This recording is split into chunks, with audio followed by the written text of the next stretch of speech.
No, not at all. Thank you for coming.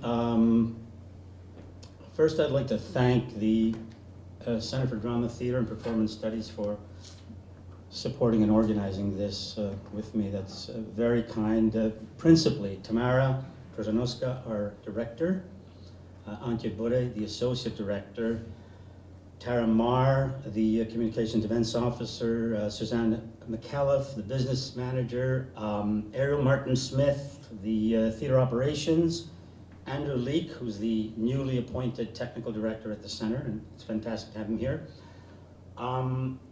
James Griffith, who is our videographer, and of course the panelists, Alan Young, Kim Borden, Penny, Rohan Kulkarni, and Rocco Galati. Unfortunately, Anita Aloisio will not be here. She's in Montreal under the weather, and she really regrets not being here, and we'll miss her intervention.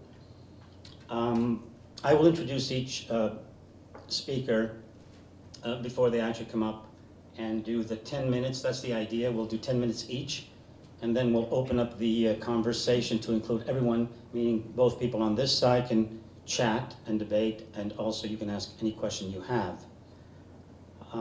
At the end of the colloquium, please, there will be snacks and coffee in the lobby, so please join us. Now, a comment on the land acknowledgement. For Indigenous people, land acknowledgements have been a tradition that dates back centuries. Officially recognizing the Indigenous territory we stand on is a relatively recent practice. There is ongoing discussion, however, in general and among some panelists on whether land acknowledgements are a form of reconciliation or institutional hypocrisy. If the idea behind land acknowledgements is to be accountable to the Indigenous peoples, to provoke thought and reflection on how to engage in meaningful reconciliation, then perhaps troubling the present land acknowledgement that does not seem to have any impact on addressing the historical fact of unceded territory is one way. When seen through a critical race theory lens, land acknowledgements seem to fall under interest convergence. That is, they were created to benefit the Indigenous people, but in actuality benefit the settler communities, with little action to right the historical wrongs and or that meets the standard for meaningful reconciliation. Just recently found out that in 1986, the Mississaugas opened a land claim settlement process with the government of Canada to rectify its grievance over the Toronto Purchase and a smaller plot land near Burlington Bay. In 2010, that's only 10 years ago, Canada agreed to pay $145 million for the lands, based on ancient value of the land, extrapolated to current dollars. So we can discuss this further during the Q&A, given that First Nations rightly reject official multiculturalism as a white paper redux/policy that undermines Indigenous self-determination, nation status, and nation-to-nation negotiation. Just to give some context why we're having this colloquium, it's part of my research, which basically focuses on the ways and degree to which Canada's multicultures have impacted professional performances in theater, film, and television. Since the promulgation and or enactment of the 1971 Multiculturalism Policy, the 1982 Charter of Rights and Freedom, and the 1988 Multiculturalism Act. It's a qualitative study that includes both case studies and autoethnography. I adopt multiculturalism, that is specifically the constitutional provision, critical race theory, and intersectionality as theoretical frameworks. In the late 1980s, about the time that the Canadian Multiculturalism Act became law, while applying for grants for a theater production written and performed in Calabrian, one of the so-called regional dialects of southern Italy, in a mainstream downtown venue, Canadian Stage, the Canada Council informed us that we could apply for production funds only if the play were written in English, French, and one of the several Indigenous languages, as per the institutional criteria. After much debate, arguing that the restriction was at the very least unfair, and that there were many taxpayers in Canada who did not belong to any of the eligible linguistic communities, the Canada Council followed through on one of my suggestions to find a member of the Calabrian community in Ottawa who could read the language of the play and assess the work as theater, and subsequently gave us the amount requested. The theater officer warned, however, that the gesture was a one-time only concession, since the law did not require that plays written in languages other than English, French, or one of the indigenous languages be funded. What I did not know then was that the so-called exception was in fact and in law the rule, the norm. What we were being granted as a favor was the minimum standard guarantee and protection under the 1988 Multiculturalism Act, but more important, the 1982 Charter of Rights and Freedoms, otherwise known as Part 1 of the Constitution Act 1982. For some reason, however, the Arts Council did not know this, still today. That is presumably why there were multicultural branches and categories within arts councils and within governmental agencies and departments. In practice, the multicultural classification within the arts councils is nothing more than institutional and administrative ghettos. There are various theories, interpretations of multiculturalism as a philosophy of multi-ethnic social coexistence. At times, the term is employed descriptively to characterize the fact of diversity in a society. Other times, the term encompasses a variety of prescriptive claims. For example, the rejection of the melting pot in favor of the cultural mosaic, quote, in which members of minority groups can maintain their distinctive collective identities and practices, unquote, Stanford University. As stated in the Stanford Encyclopedia of Philosophy, multiculturalism has been used as an umbrella term to characterize the moral and political claims of a wide range of marginalized groups. The range of meanings coalesces, however, around the central idea: how to understand and respond to the challenges associated with cultural and religious diversity. My treatment of multiculturalism is rooted in the Canadian situation and constitutional standard, which serves as a theoretical framework and basis for my critique of other interpretations of multiculturalism and analysis of adjacent concepts, such as interculturalism. I adopt the Canadian constitutional framework to address the following questions. Is the majoritarian view of multiculturalism and the institutional interpretation and implementation of the policy consistent with the constitutional statutory provision? What does multiculturalism within a bilingual framework actually mean constitutionally and statutorily, as first articulated in the 1971 policy? Another way of asking the same question is what precise role or authority do the official languages have in Canada's official multiculturalism as constitutionally mandated? What is the disconnection between multiculturalism and performance practices in theater, film, and television?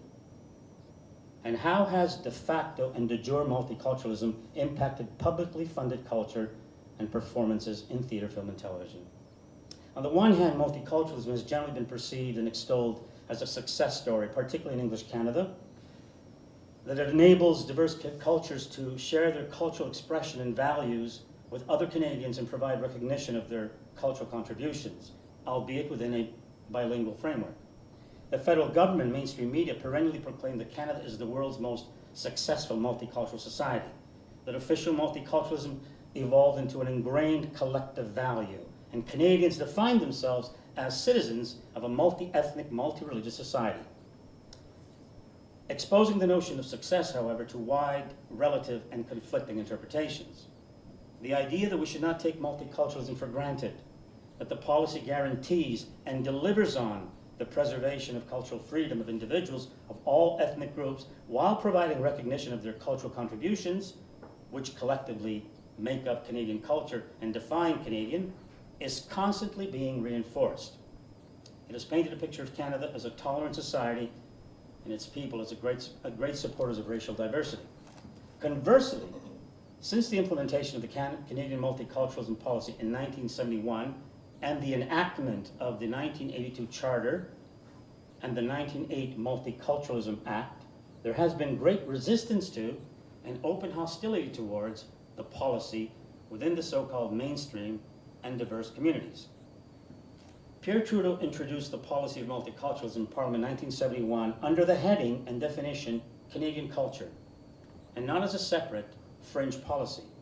Trudeau stated that the Royal Commission report on bilingualism and biculturalism had examined the whole question of ethnic pluralism in Canada and the status of our various cultures and languages that was an area of study given all too little attention and passed by scholars. Anchored in the opinion that, quote, cultural diversity throughout the world was being eroded by the impact of industrial technology, mass communication, and urbanization, unquote, the Commission and government believed that ethnic pluralism would help Canada, quote, overcome or prevent the homogenization and depersonalization of mass society. Two misconceptions about cultural diversity were addressed in the 1971 policy: cultural identity and national allegiance, and two, language and culture. Pierre Trudeau's government stressed that cultural identity and allegiance to a country are not the same thing. As example, the government stated that, quote, a Chinese Canadian who is deeply involved in the cultural activities of the Chinese community in Canada, unquote, does not mean that they will be less loyal or concerned with Canadian matters than a citizen of Scottish origin who, quote, takes part in a bagpipe band or a Highland dancing group, unquote.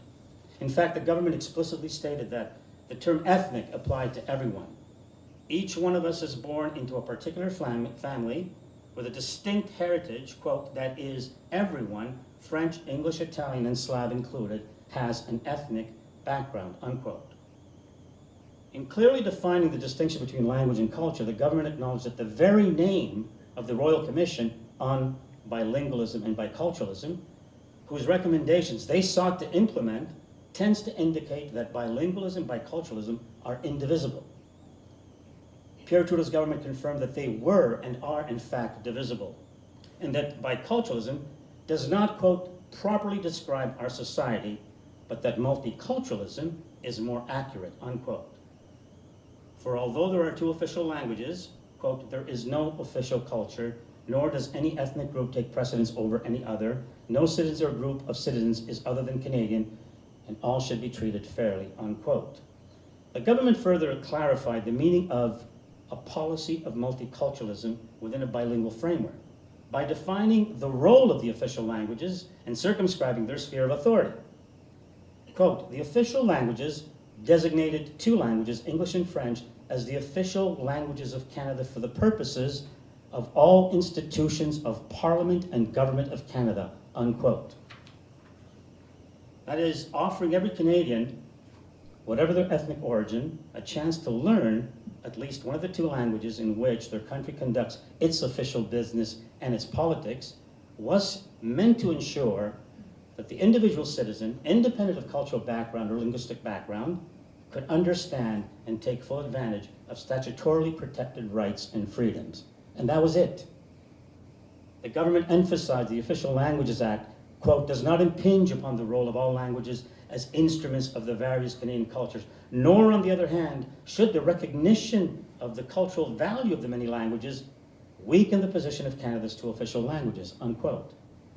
So the example is, if you're applying for a grant for a play or a film, the application is in English and French because you're communicating with the government on official business. But the play or film for which you are seeking funding can be written and performed in any language you like. This became the constitutional standard, by the way, in 1982. So, in fact, the principles outlined in the 1971 policy became the source and foundation for the 82 Charter of Rights and Freedoms. The Charter is the defining legal document on multiculturalism via Section 27. As an interpretive provision and tool, Section 27 ensures that all charter rights, all charter sections from 1 to 24, including Section 2, fundamental freedoms, Section 7, legal rights, and Section 15, equality rights, quote, shall be interpreted in a manner consistent with the preservation and enhancement of the multicultural heritage of Canadians, unquote. And the terms multicultural and Canadians, as stipulated in Section 27, apply to all citizens of Canada. As our Canadian Bill of Rights, the Charter deals with minimum rights, and Section 15.2 allows for laws and programs that strengthen equality rights. Therefore, the Charter became the source, the constitutional standard, and the protection for the 1988 Multiculturalism Act. What was contained in the policy, in other words, the Charter in 1982 and the Act in 1988 guarantee constitutionally and statutorily, as a minimum, all Canadian citizens. Why we needed the 1988 Act, however, is a question worth asking perhaps one of the lawyers. The Charter also guarantees the dual protection of official languages and languages other than English and French. In fact, in section 16.1, it outlines how the official languages apply and where. 16.1 states, English and French are the official languages of Canada and have equality of status and equal rights and privilege as to their use in all institutions of Parliament and Government of Canada. The Charter 16.1 echoes verbatim the 1971 policy. The Charter Section 22 reaffirms its constitutional protection for any language that is not English or French. Additionally, the preservation and enhancement of languages other than English and French is further protected in Section 3.1i of the 1988 Act. There is no constitutional or statutory law in Canada that requires that the creation and production of culture, including performances, be in English or French in order to receive public funding. And the same applies to public broadcasting or publishing. Thus, performances in third language, staged and or broadcast on publicly funded mainstream media, in other words, example, the Canadian Broadcasting Corporation, regional theaters, are constitutionally protected. To deprive third language performances access to public funding or exclude them from publicly funded mainstream venues constitutes a constitutional violation. Indeed, Crown corporations and publicly funded institutions like the CBC, Telefilm Canada, regional theaters, do not enjoy the constitutional right to adopt or impose the official language standard on performances, broadcasting, or publishing. Yet these institutions have illegally adopted and enforced a bilingualism model on the culture they create, produce, and promote or fund. Since 1971 and the policy, and notwithstanding the Charter, reinforced by the 1988 Act, constitutional violations with respect to third languages performances have become the Canadian standard and tradition. They extend to pre-Charter acts and laws that, post-Charter, have failed to incorporate the minimum constitutional standard. And for some people who claim that what happened in 1990 does not happen today, the film Ava, by Montreal-based Iranian-Canadian Sadaf Farougi, was denied Telefilm Canada funding in 2018 because Farougi had chosen to shoot the film in Farsi and in Iran. Old Stone, directed by Johnny Ma, 2015, was deemed ineligible for Telefilm funding because it was made in Mandarin. In Her Place, another film by Albert Shin, was ineligible for Telefilm funding due to language, Korean. And this was reported in the press by Nigel Hunt of the CBC.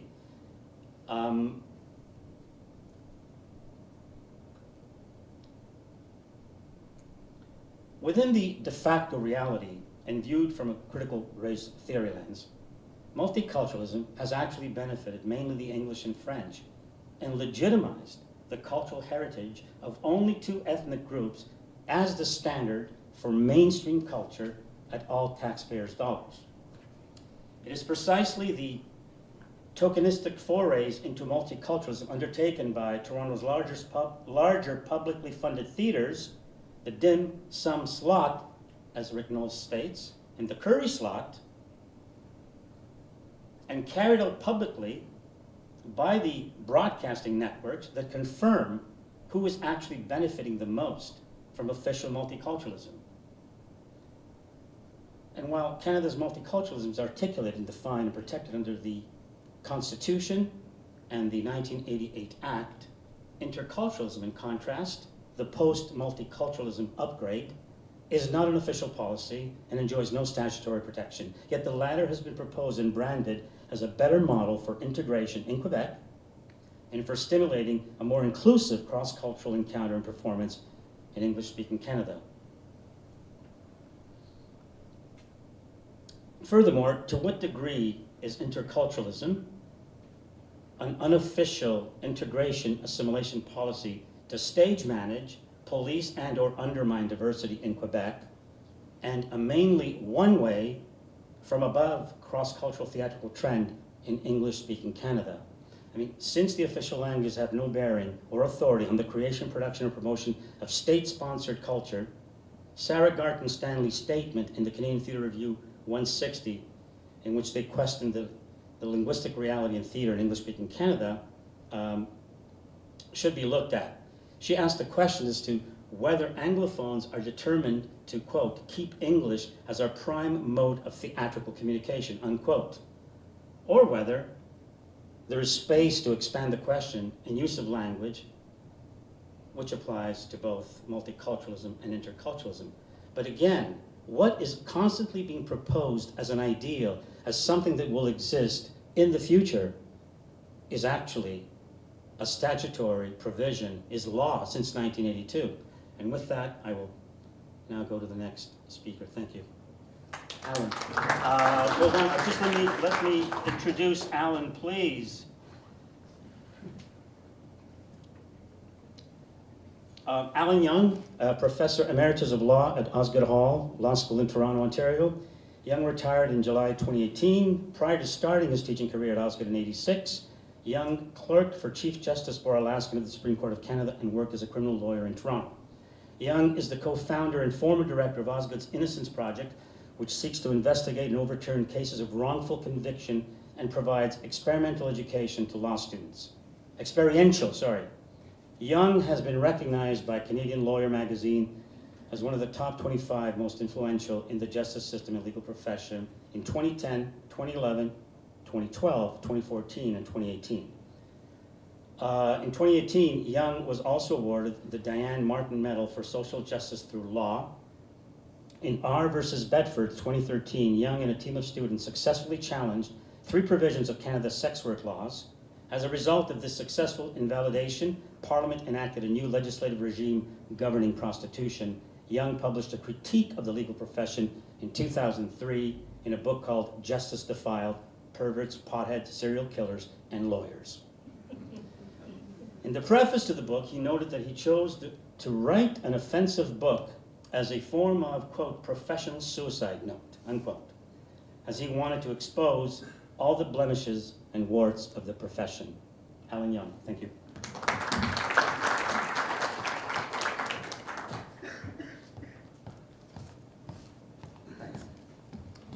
Thank you for coming out on this cold day, at least it's warm in here.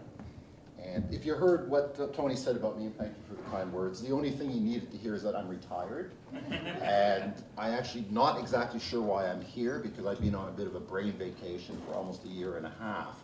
But I met Tony because his son attends the same school as my son. We started walking. I found him a very interesting, intriguing guy in theater. My dream is to be a playwright. And he started yakking at me about the charter, which is where I spent most of my time working.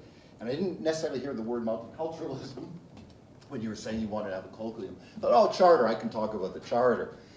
But the reality is I work in a very different area. I assume he asked me here because I do work in the area of constitutional law, but it was largely in the area of criminal law. I never got academically or practically involved in multicultural issues, whether in the arts or in my legal work. My work focused on individual liberty. It was always trying to attack the overreach of the state in criminalizing people for conduct that I thought was not sufficiently harmful to be criminal. And individual rights don't really sit well with multiculturalism. If multiculturalism is a right, and I'm not even sure it is, it's a collective right, it's a societal right.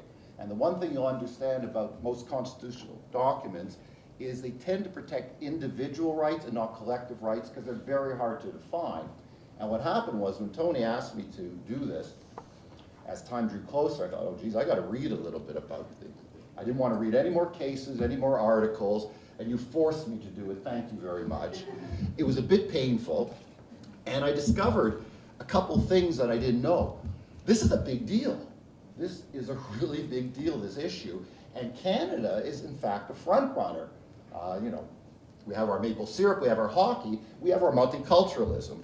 And I started reading articles, and I noticed a German scholar from Oxford University wrote around 2010 that the Canadian federal government's policy of multiculturalism has recently attracted attention from some of the most prominent scholars in the world. Nobel laureate Amartya Sen claims that multiculturalism began with the federal government's policy. Anthony Giddens claims that multiculturalism is misunderstood and an accurate understanding of it can be obtained by examining the Canadian federal government's policy. So around the world, we're seen as a beacon of hope in terms of multiculturalism. And there's been this unbelievable explosion of academic literature about multiculturalism, which I was never exposed to. I can't really contribute to this debate, the discourse. I'm just going to give you a couple of random thoughts I've had as I started to read about this. I spent a long time playing with the Charter, so I thought that Tony wanted me to speak a little bit about the Charter. So let me start by giving you kind of a broader perspective on all this. And here's the great thing about getting old, by the way, because it took me a while to discover some of the good things about getting old. You have a much broader perspective as you can see things change over 40, 50 years. Most people focus on the last couple of years in terms of understanding their perspective on our political life, and us older people start to see the bigger picture. So I can tell you, I grew up in Toronto. I guess my formative years would have been the 60s, the early 60s. This was a really homogeneous country when I was growing up, okay? Multiculturalism wasn't talked about. The most multicultural thing was basically Cantonese Chinese food. That was about it in the 60s. And I also observed the waves of immigration that happened in the 70s and the 80s that changed the nature of this country and created the rich diversity, which I hope we all appreciate. But I also saw how difficult it was to establish this as a policy when Pierre Elliott Trudeau talked about it in '71. I saw the racist backlash, the xenophobic reactions to becoming a multicultural country. And just give you one little story, because it always stuck in my head. 1974, I went to see George Harrison at Maple Leaf Gardens. This is a big concert, George Harrison and the Beatles. And you may know George Harrison was very into Indian music and was a big fan and friend of Ravi Shankar. So he brought Ravi Shankar and his friends to play first. I never heard Indian music. They were all sitting on the floor. It was a bit odd, but this music was hypnotic, and I was really enjoying it until I started to hear the racial epithets being thrown out from Canadian audience to get off the stage, you whatever, we want to see Harrison. And I was so ashamed to be Canadian at that moment. And yes, things have improved significantly since then, but that's what we always have to be aware of when we talk about these things. There's an undercurrent in all Western liberal democracies, especially in these days, where we're trying to offset that wave of immigration which changed the nature of this country and changed the United States. We got to be very vigilant and on guard. So that's why this is a really important topic, one that I've overlooked in my entire professional career. Now, when I grew up, the only thing you ever talked about with multiculturalism was two things. No one ever talked about it. It was either you talked about the Canadian mosaic or the American melting pot. Those are the only two terms that were ever used. It was the basic question in terms of multiculturalism about how much assimilation should you expect and how much should communities be hermetically sealed. Nothing has really changed in terms of the main issue of what multiculturalism is. We just use really different words. We say separation versus integration, autonomy versus accommodation, intercultural competence. I didn't know about that then. I had to read about that.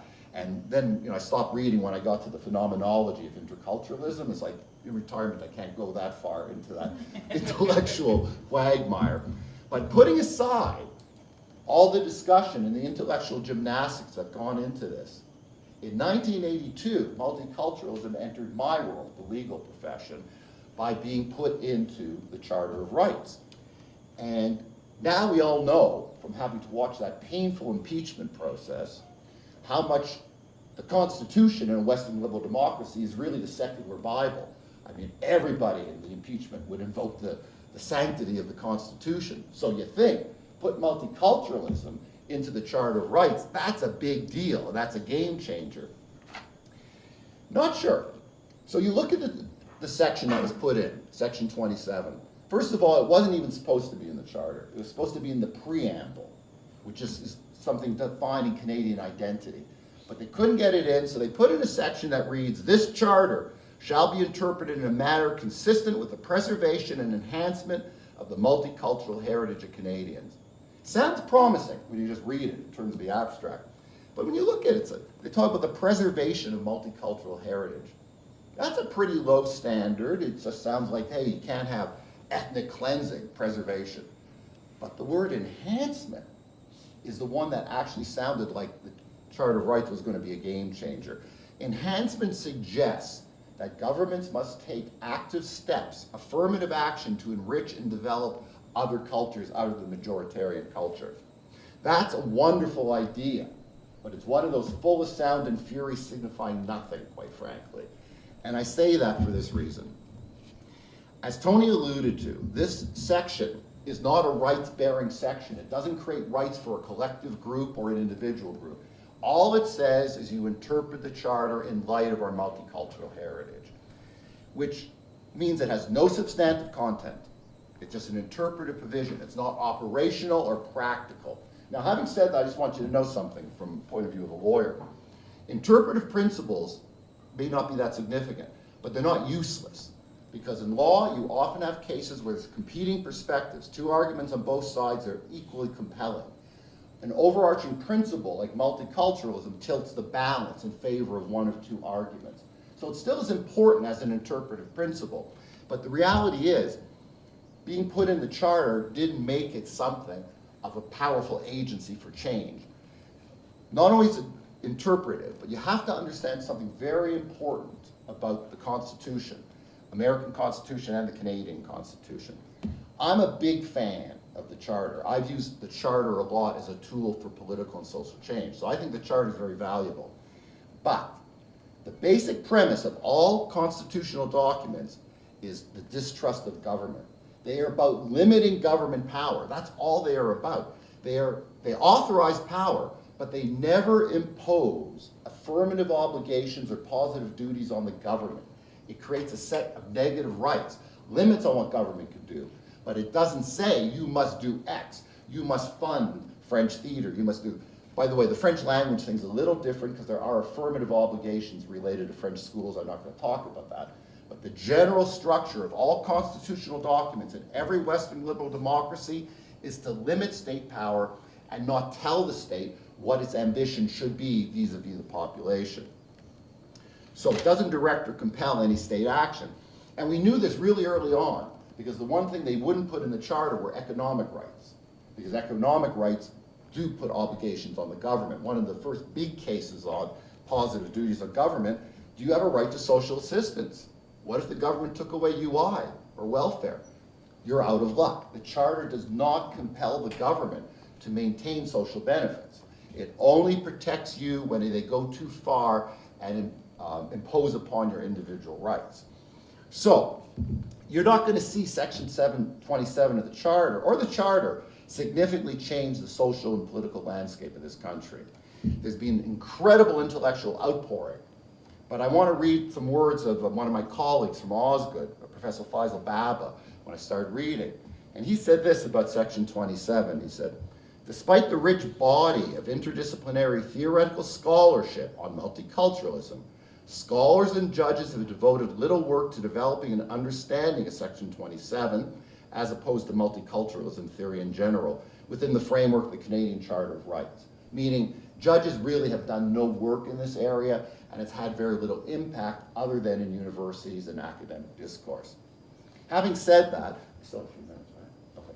Having said that, I have seen how multiculturalism as a charter concept has had a gravitational pull on the arts. I'm trying to enter the theater world, and I'm thinking a lot more about the issues that have occupied your time. So let me give you two examples of how it impacted cases that I worked on, but really in an insignificant way. Go back to 1990. There was a band, I guess I call it a band, a rap group called Two Live Crew. I don't know if anybody's going to remember this, and if you do, it's too bad. It's best to forget this. They had the big hit song, Me So Horny. Okay, anyways. Okay. This was an incredibly vulgar, aggressive, and misogynistic double album. The state of Florida declared it to be obscene. It could not be sold in Florida.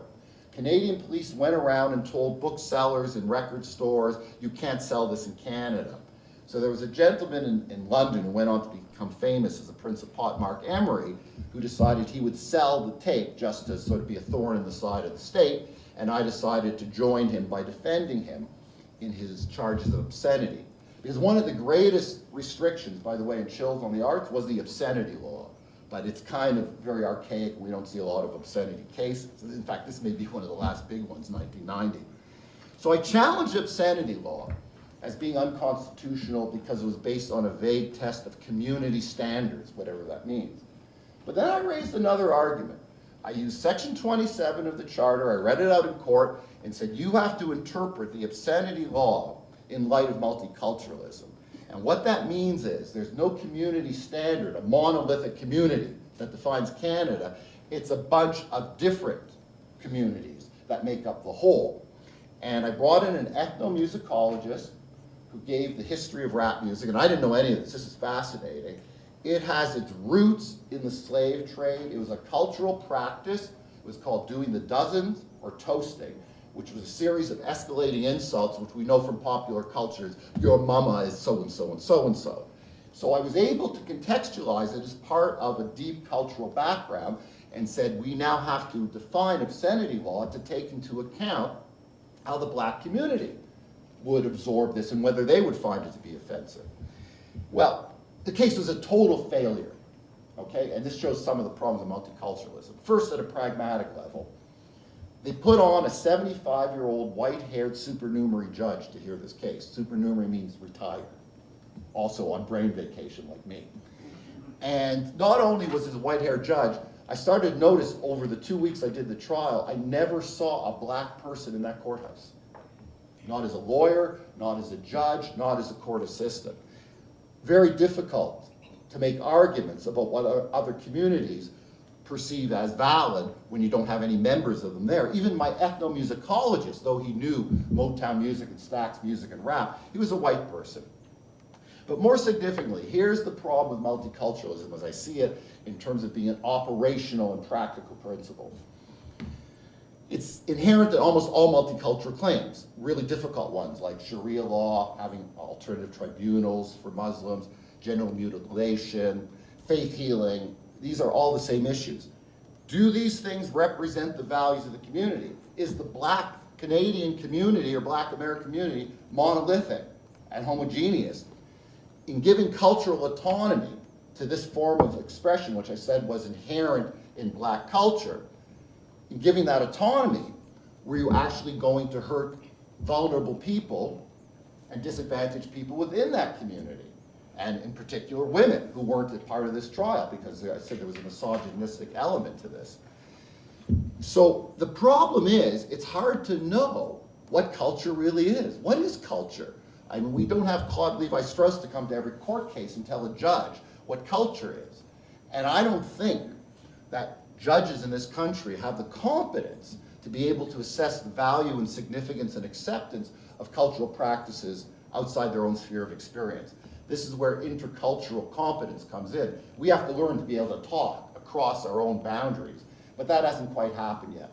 So that case was just a big joke, and there was a conviction, and nobody really cared.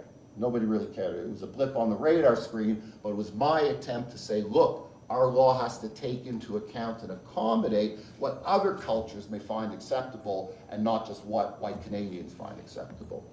Second example I want to give you about how multiculturalism can affect the arts just came recently for me. I had the opportunity to have a play staged on February 1st that I had written. A benefactor who I worked for decided that he would do this favor for me. It was a wonderful thing. My play was about mass murder. It was 10 interconnected scenes. It wasn't plot driven.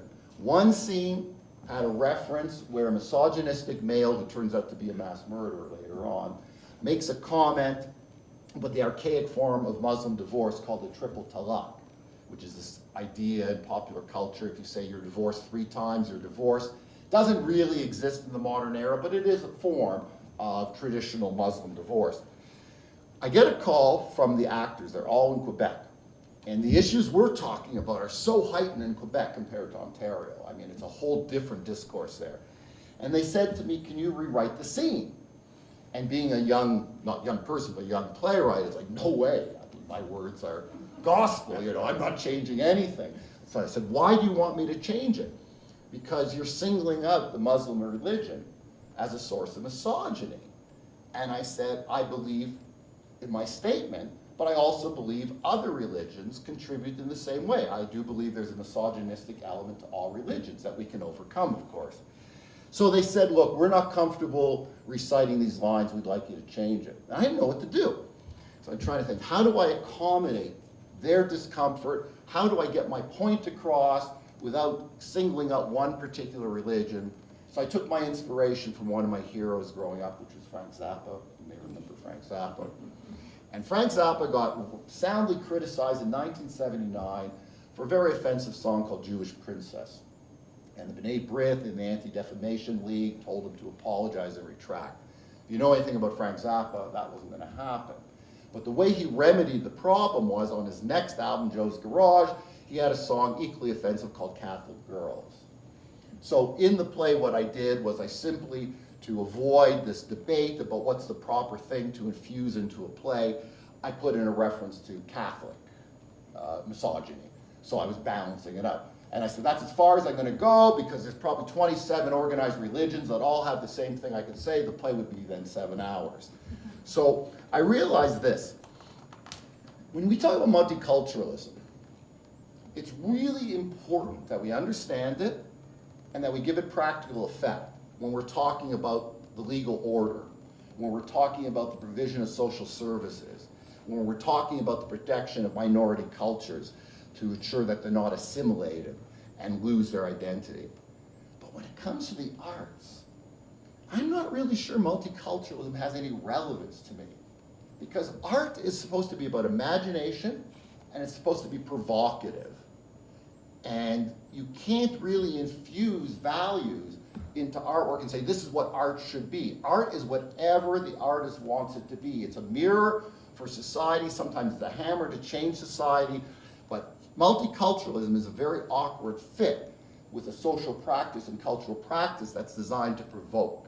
So I'm not really sure I'm answering the questions you were raising about whether or not we need to have French theater and fund this or that. I'm saying you're not going to find the charter as being the catalyst for moving multiculturalism into the arts. It simply doesn't have that type of operation. And I'm not even sure it's a debate we need to have. We need to be protecting our cultures and maintain our multicultural heritage in Canada, but I'm not sure it's through the arts. I think it's through other vehicles. Thank you.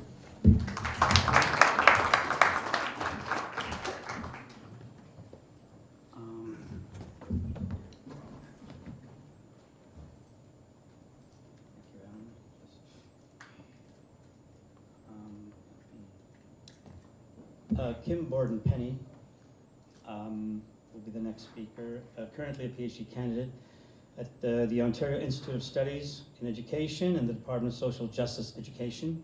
She is a descendant of Indigenous Black Canadians in Nova Scotia, Scotians, whose roots reach back to the late 1600s. Her research examines Black women's leadership experience in the Canadian banking sector. The research objective is to understand why there continues to be an underrepresentation of Black women in executive leadership positions in Canadian banks. Currently, there are no Black women in executive leadership positions in Canadian banking sector. The focus of her research is to examine the factors and conditions that make Black women's executive leadership in corporate Canada so exceedingly rare. She has presented at a number of conferences, including Congress 2019, Canadian Sociological Association, Vancouver, British Columbia, Race and Ethnicity 2, Pardon Me, That's My Seat, Navigating Through Racialized Spaces, 2019 American Education and Research Association, Toronto, Canada, Queering Access, Inclusion and Equity in Higher Education, Loudspeakers Conference, Race and Toxic Masculinity in Academia, Concordia University, Canada. Panel 2 presenter, Queer Women of Color Scholars in Canadian Academic Settings, the Role of Race, Sexuality and Gender, and the 10th Annual Decolonizing in Spirit Conference, Role of Indigenous Discourse and Innovative Technologies to Catalyze Development and Human Wellness, Embu University College, Kenya, July 2016. The theme was Decolonizing Higher Education, a Panel 2 presenter, also for Challenging the Multicultural Mosaic, Anti-Racism, and Decolonizing Canadian Classrooms. Kim Borden-Penny.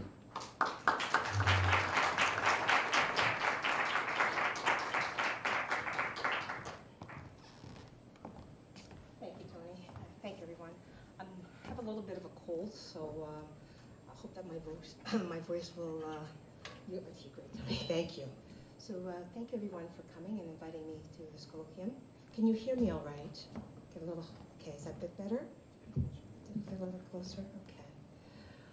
All right, so I'm going to speak a little bit about how, I'm going to read from my notes. I prepared a talk for today, so I'm to start. The Multiculturalism Act sought to achieve a balance between linguistic, cultural distinctiveness, and equality. Officially, Canadian culture was fully recognized as a composite produced by a population that reflects the diversity of the world in terms of skin color, cultures, and social status. Its purpose is to tangibly improve the situation of members of subordinate and disadvantaged groups and to combat disadvantage and discrimination in general. This legislation, however, did not overthrow the colonial Indian Act. For the purpose of this colloquium, I will focus my discussion on how race is not explicitly addressed in the Multiculturalism Act, and how through the language and practices of diversity, it has impacted Black women in the workspace in corporate Canada. Canada is an increasingly multicultural landscape. Racism, as constituted in Canada, is covert and insidious and lies more in the realm of social interaction that often manifests as polite racism. Thus, knowledge about the nature of racism and the role that it has historically played in Canada's nation building has been made peripheral. The discourse of Canadian multiculturalism, with its emphasis on deep, unchanging cultural differerences, has shifted to a new culturally humanization form of racism. This new configuration involves a rewriting of national belonging. So-called minorities are treated with tolerance, evidence of a real agenda of multiculturalism, which is about containment rather than transformation, about consensus rather than challenge and change, about accommodation rather than inclusion. Multiculturalism has masked the saliency and continuation of white privilege. White dominant bodies remain in power by displacing the patterns of discrimination and racial hatred. From Bay Street to Wall Street, whites control the dominant institutional structures of power and have the marginality propensity to make most policies in Canada to control and maintain the dominant structure of power and impose their will upon other groups and therefore benefit from racism. Thus, multiculturalism avoids the recognition of critical intersections of institutional power, interpersonal forms of racism, demanding only tolerance at the level of personal interactions. Sorry. Most public discussions of racism focus only on individualized and interpersonal aspects and do not include the concept of power. Institutional diversity policies, practices, and the centrality of employment and multicultural policies that impact Black women. We are told that diversity is good for us. It makes an enriched multicultural society. This is evident in the language and images of diversity as it appears in the official statement, from mission statements to equality policy statements and brochures and taglines, as a repertoire of images, collages of smiling faces of different colors that we see across the campus, which are easily recognized with images of diversity. Bafar argues that diversity has come overwhelming to mean an inclusion of people who look different. Scholars have suggested that the managerial focus of diversity works to invigorate difference and conceal the continuation of systemic inequalities within corporations. We can draw here on Precious Bessard and Miles' important critique on how diversity within organizations. They focus how in the workplace diversity is increasingly commodified, becoming trendy consumer items marketed in the form of executive seminars, t-shirts and mugs, museum exhibits, and workplace training modules. In particular, they suggest that diversity becomes a kind of showcase, a setting that facilitates the most advantageous arrangement and displays of certain objects. Statements like, "We are diverse," "We embrace diversity," by simply being what the organization says, because that's what the organizations are saying. Diversity becomes a convention or conventional way of speaking about the corporation. It becomes a ritual, a polite speech. I argue that when diversity becomes a conventional form of speech, what is being named as diverse becomes less significant than the name of diversity. This mobility of the word diversity means that it's unclear what diversity is doing, even when it is understood as a convention of speech. The performance of diversity becomes about saying the right things, such as the official speech creates a cultural requirement about what can and cannot be said. When equality and diversity become a performance indicators, they present the best view of the organization. Diversity becomes about changing perceptions of whiteness rather than changing the whiteness of organizations. Changing perceptions of whiteness can be how an institution can reproduce whiteness as what that exists but no longer is perceived. For Black women in the workplace, the impact of the performance of diversity policies and practice are clear as they find themselves living in between two camps or two categories. Diversity and belonging, identity and belonging, excuse me. Racial diversity becomes a kind of dialectical process of existing within this representation of doubleness, where the consciousness of Black women is shaped by the powers of the dominant culture that create normalized ideas about what it is to hold this identity. This discourse produces two realities that situate Black women in the workplace as others to the institution. Black women continue to be challenged by having outsider status in the workplace due to their race and gender. A 7th-generation born Black businesswoman explains her workplace experience of not being white, being made into a stranger, one who is recognized as out of place, and one who does not belong, by constantly being asked, "Where are you from?" This is an example of the politics of stranger making, where some and not others become strangers, how emotions of fear and hatred stick to certain bodies, how some bodies become understood as rightful occupants of certain spaces. I argue that when diversity is institutionalized, it can be described in terms of conditional hospitality. In other words, the stranger or the foreigner is welcome with conditions or on condition. In the stranger encounters, Derrida's concept for conditional hospitality is addressed to the politics of multiculturalism, reflecting on how multiculturalism hospitality imagines a nation as ours to give, thus transforming guests into hosts, those who assume the right to be welcoming or not. Black women experience multiple stereotypes associated with race, gender, and ethnicity in what they describe as triple jeopardy, and they face the challenge of being more visible yet socially invisible. Their actions and behaviors are interpreted according to how their professional identity aligns with institutional definitions. Performance culture thus involves performances in a theatrical sense. As Jill Blackburn and Judith Sachs suggest, the institutions to perform well is being seen to perform. Doing well involves generating the right kinds of appearance. Appearance culture is institutional culture. Where Black women experience a dislocation of identity by navigating corporate climate, different ideas about race and gender, and stereotypes that has profound professional impact on them. They must navigate institutional power structures, which requires them to balance their marginal identity to determine which dimension of identities are most stigmatized and valued. As they shift their identities by altering how they present themselves and interact with others. I just want to give you an example. I was talking to one woman and she explained what it's like for her in the Canadian workplace. And she says the following: the workplaces where Black women feel they must shift most often, engaging in a grown-up game of pretend as they change their voices, attitudes, and postures to meet the cultural codes of the workday Canada, as well as the broader societal codes of gender, race, and class. Work is where they are most likely to confront all the myths about Black women head-on and on stage, upon which they can utilize every shifting strategy in their arsenal. Many women testify to spending several hours a day feeling profoundly disconnected from who they are, a loneliness that may remain long past quitting time.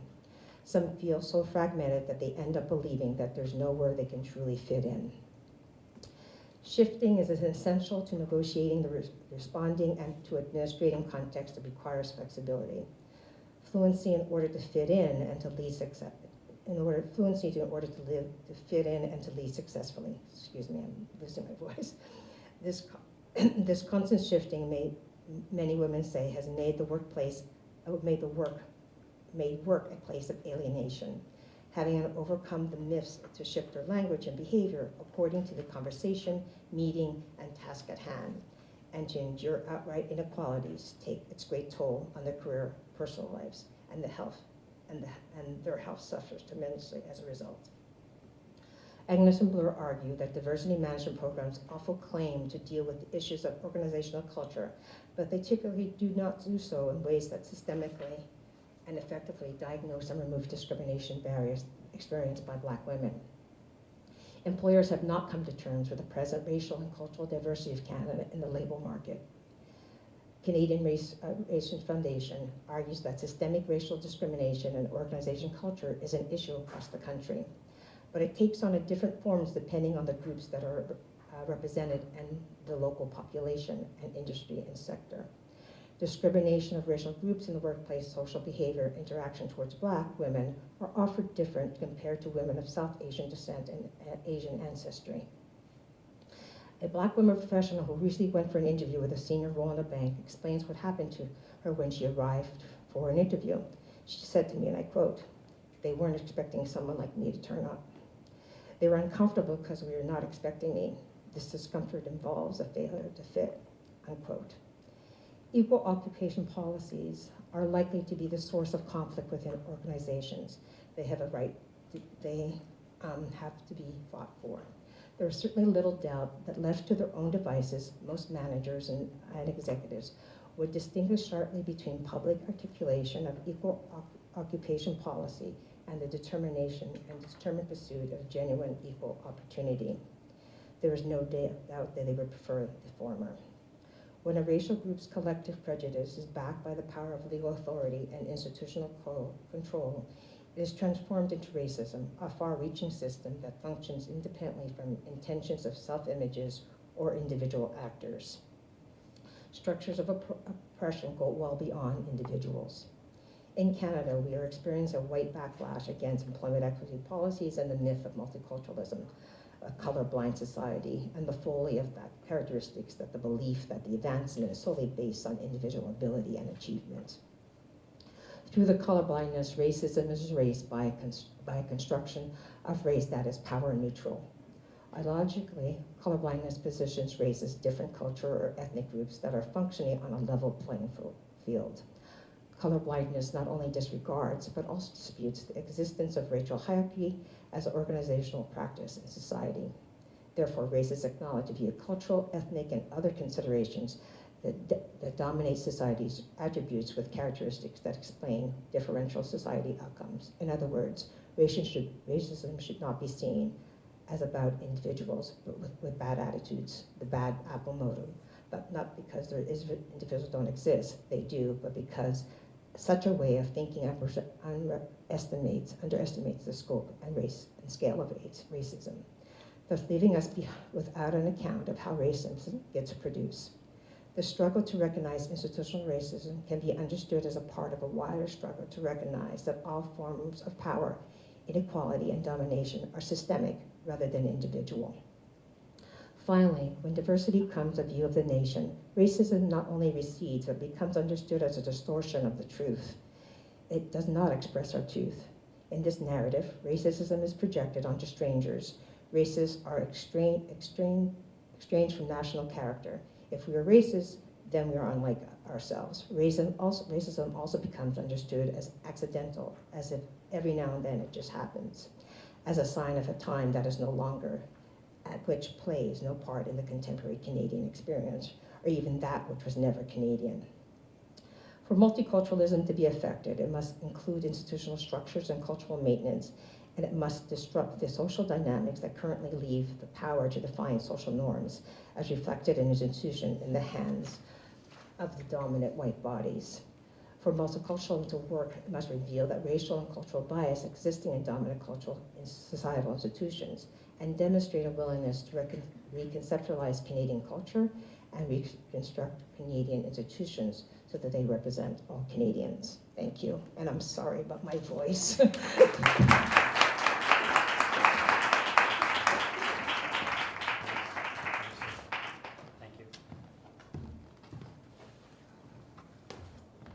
Thank you, Kim.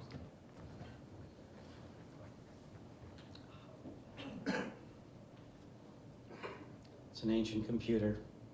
Just for the screen to light up takes 5 days. Thank you. Next is Rohan Kulkarni, who is a colleague here at the center. Rohan is a PhD student, holds an MA in drama from the University of Alberta and a BA honors double major in theater and political science from York University. His research interests include intercultural performance, South Asian theater in Canada, community engagement for the arts, and production dramaturgy. Rohan has taught as a sessional instructor at the University of Alberta, hosted pre-performance talks and panel discussions for Edmonton Opera, worked as a production dramaturg, and contributed program notes for several theater and opera performances. Rohan.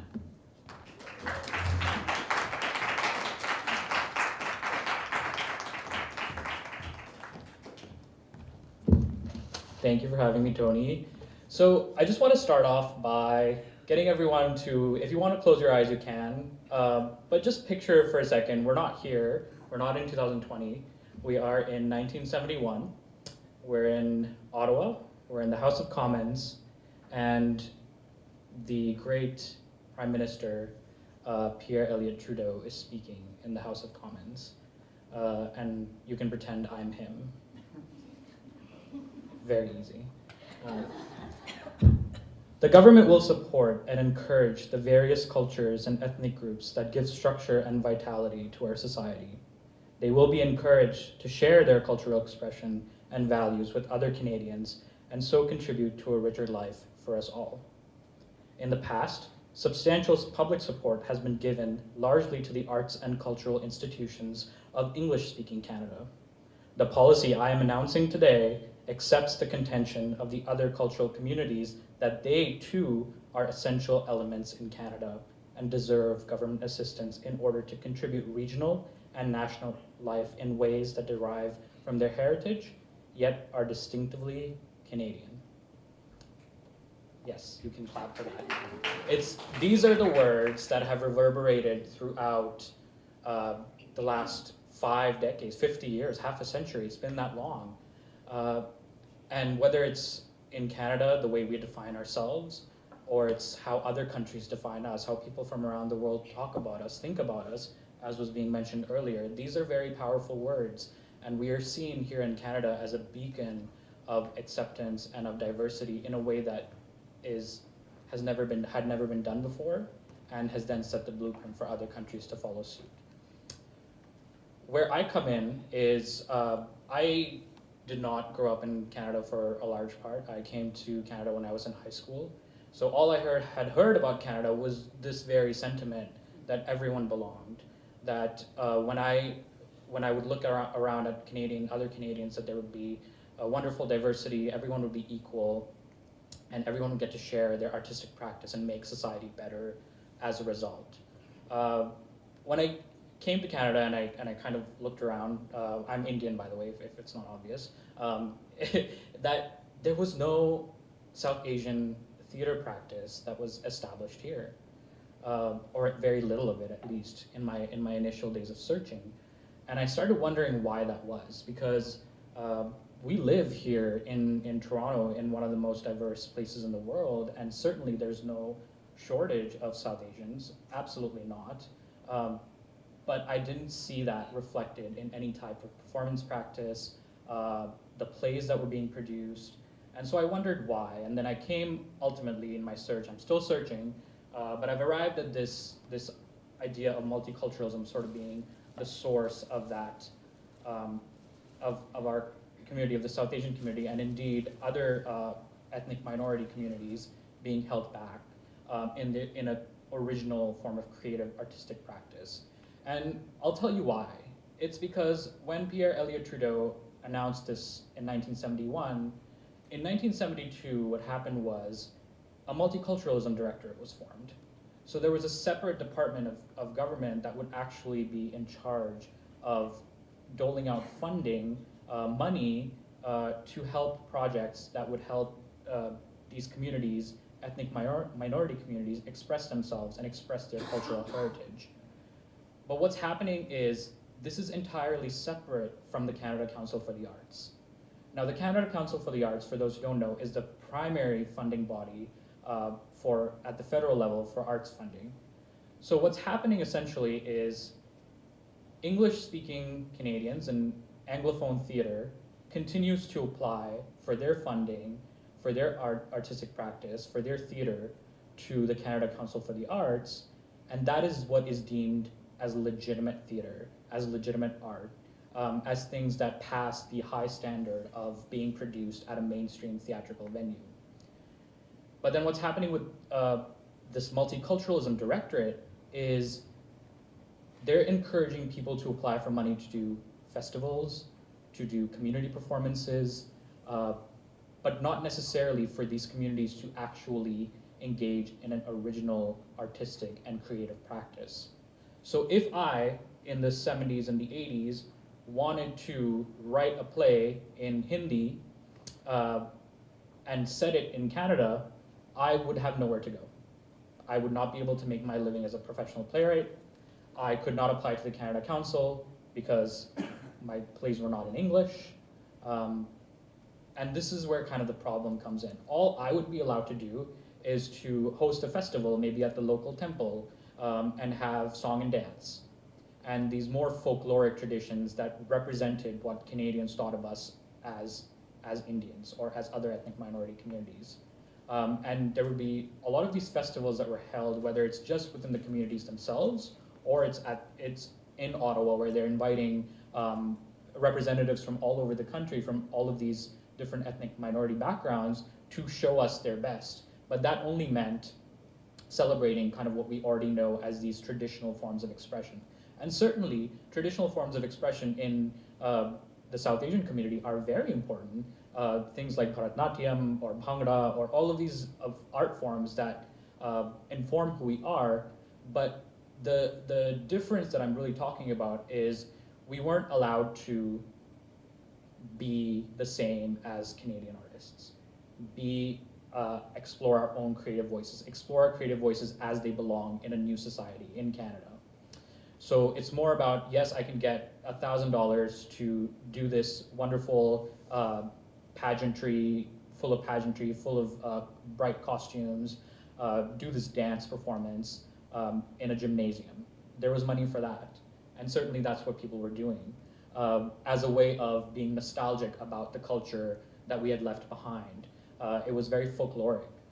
But there was no room for one to say, oh, I'm having a hard time adjusting in Canada. I'm experiencing racism. Maybe I should write a play about it. How can I? There's no money to support me. So that's where I see this kind of, the two sort of streams of development that were informed by multiculturalism up until 1991. Now what happened in 1991 is the Multiculturalism Directorate ceased to exist.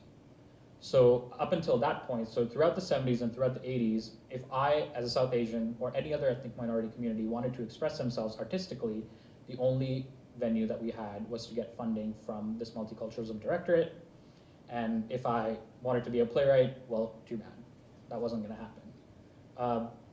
But in 1991 onwards, we were, I guess, allowed now we were deemed as worthy of professional status. So professional status until then was reserved for Anglophone and then Francophone theater and arts. But now the pool almost got bigger, and the problem with that is the pool got bigger, but the mindset was still the same. The mindset was still very tokenistic, encouraged us not to be very political about our identities. It was, yes, let's find an anchor to back home. We celebrate a musical form or dance form from back home, and that reminds us of our connection to the homeland, but it does very little to address our current reality and the challenges that we face in assimilating, in adjusting to Canadian culture. So now, in present day, that mindset hasn't really gone away, because yes, we have more instances of South Asian theater and other ethnic minorities being produced and being supported, but the tokenistic mentality still very much exists. Even if you look at a national level festival like the Culture Days that happens every year, having personally applied for many, many Culture Days grants on behalf of my organization at Edmonton Opera that I worked at, we would essentially be told by the granting agency that you have to put together a wonderful program that showcases song and dance and traditional performances from various cultures. So once again, there's no desire to have original creative expression, original storytelling. It's more about celebrating what we think ethnic minorities are and would like them to be, and really heightening this idea of the cultural mosaic. So with that, I just want to leave that to percolate a little bit, but it does really follow with the discussions that we're having here, is that yes, multiculturalism is this wonderful ideal, but in practice, the thing that it does for South Asian theater and for many ethnic minority communities is that we're almost 2 to 3 decades behind in terms of original artistic practice in Canada as Canadians. And so that, I think, is where we're struggling to catch up. And that's why I'm happy and heartened to see that more and more South Asian artists are doing their thing and getting money for it and actually able to make careers as artists and playwrights. But I always think what it could have been if that separation between the Multiculturalism Directorate and the legitimate arts of Canada Council didn't exist. So with that, I will hand it over to Tony. Thank you.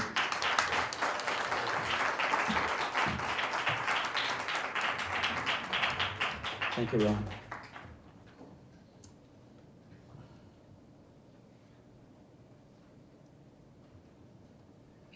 Our next speaker is Rocco Galati. Sorry. Slow computer. Rocco graduated from McGill University in 1984 with a Bachelor of Arts and then graduated from Osgoode Hall Law School in 1987. After his call to the bar, he worked at the Federal Department of Justice. Galati specialized in constitutional law, including cases regarding human rights. What's that? Oh. Constitutional law, including cases regarding human rights, suspects of terrorism, and refugee claims. Galati argued Baker versus Canada, Minister of Citizenship and Immigration, 1999. In this leading Canadian administrative law decision, the Supreme Court of Canada provided guidance on the standard of judicial review of administrative decisions. Baker is one of the most cited cases in courts across Canada. In 2001, Galati defended Delmark Vreeland at trial. He was Abdurrahman Kader's first lawyer. In late 2003, Galati resigned from all national security cases after being the target of death threats. In 2006, Galati represented Ahmad Mustafa Ghani, a suspect in the 2006 Ontario terrorism plot. In 2008, charges were stayed against Ghani and 3 other defendants. On October 7, 2013, Galati brought a federal court application that challenged the appointment of Justice Marc Nadon to the Supreme Court of Canada on the basis of Nadon being ineligible as under the Quebec provisions of the Supreme Court Act. The challenge resulted in a reference re Supreme Court Act Section 5 and 6, with the Supreme Court deciding that Nadon was ineligible under the Quebec provision of the Act, and the changes to the Act required unanimous constitutional amendment. Galati has been recognized by the Canadian Lawyer magazine as one of the top 25 most influential in the justice system and legal profession in 2014 and 2015. Rocco Galati.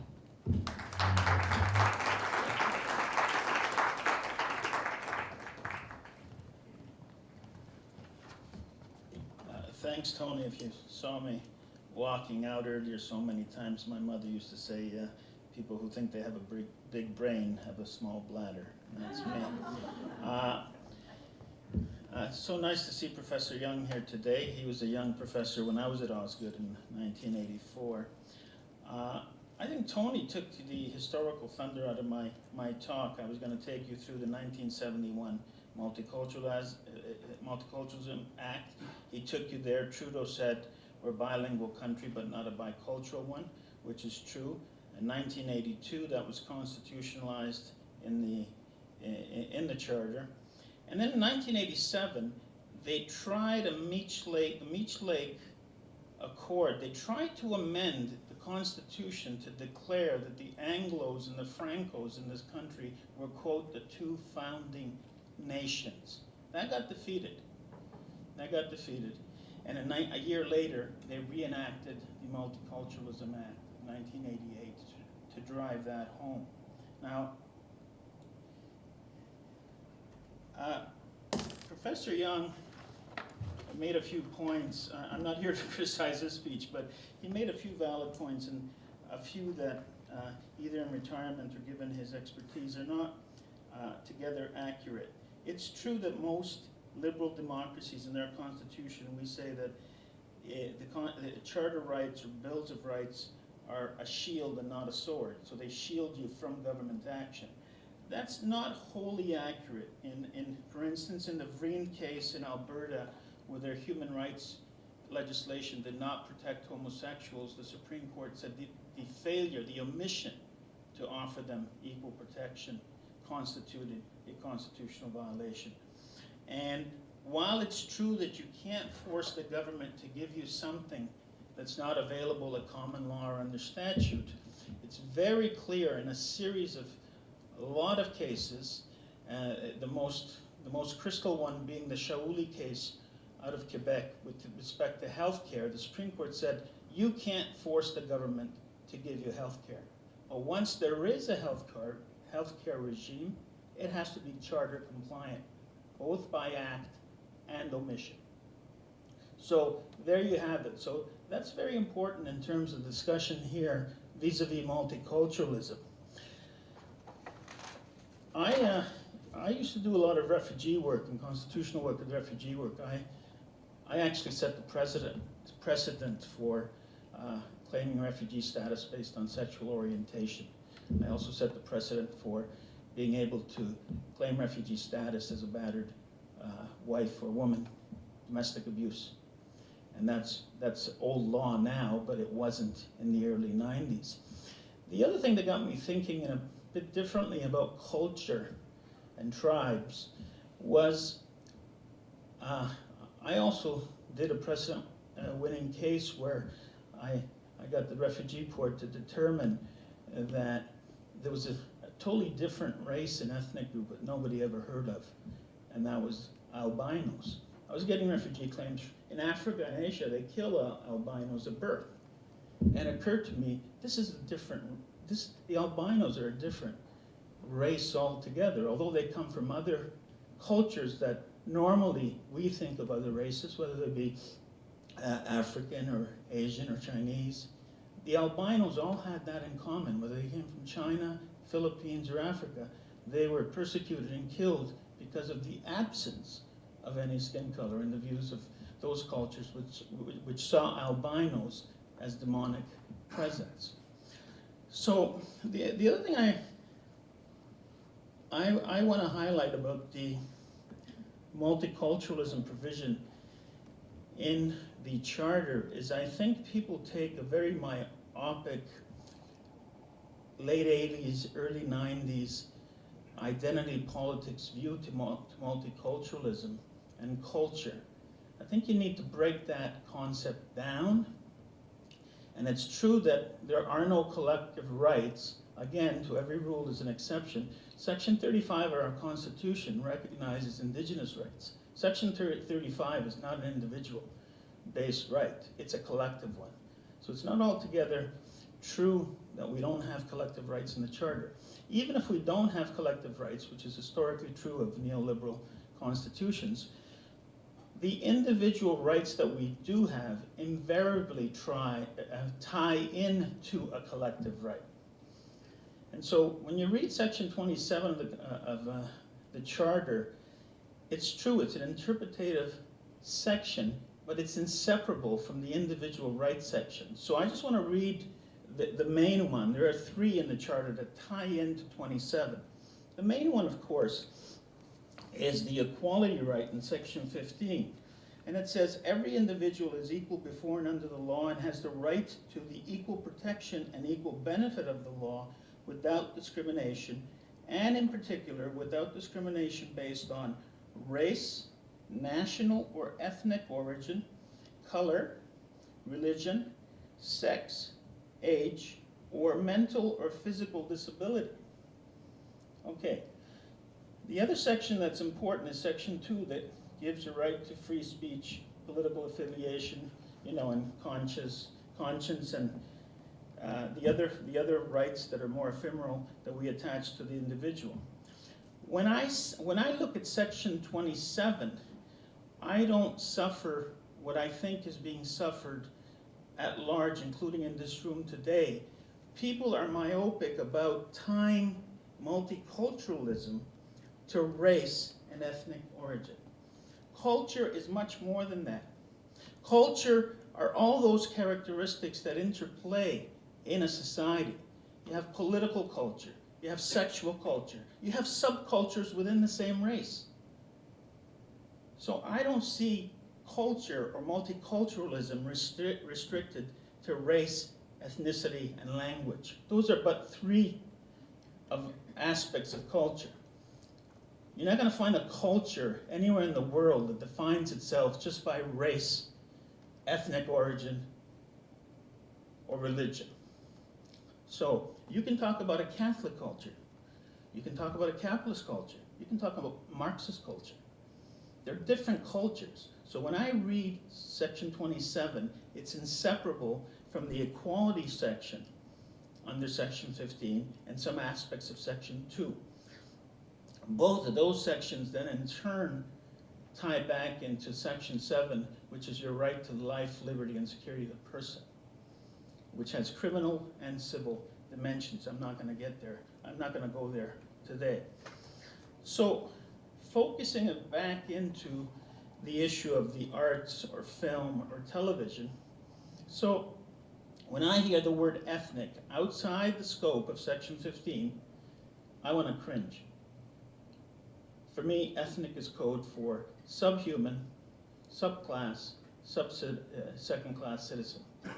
In section 15, the reference to ethnicity applies to every human being in Canada. Everyone belongs to an ethnic group.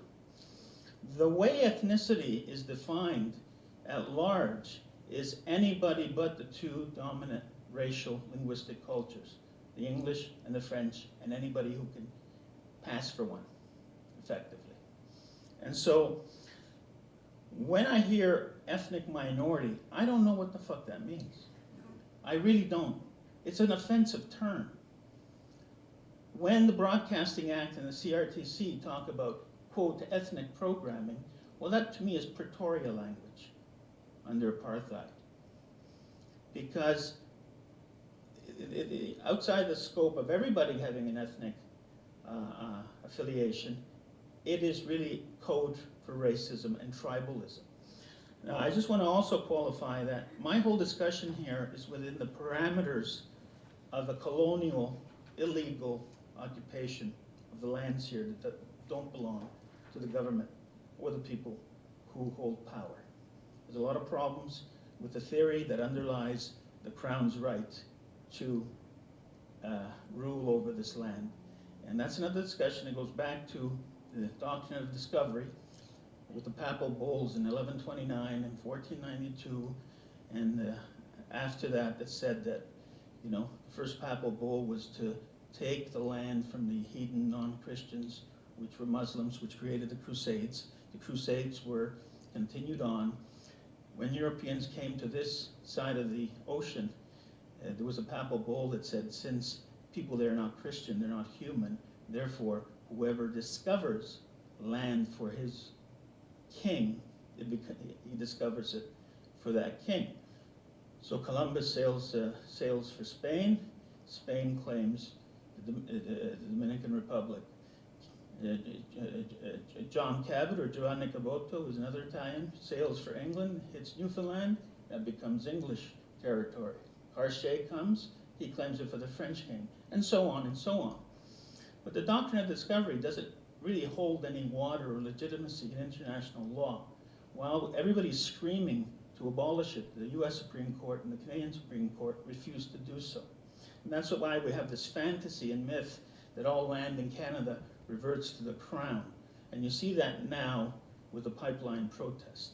But that's just a sidebar. So going back to broadcasting and the film and the arts and television and radio, the Broadcasting Act basically statutorily sets out that the purpose of the Broadcasting Act is to broadcast in English and French.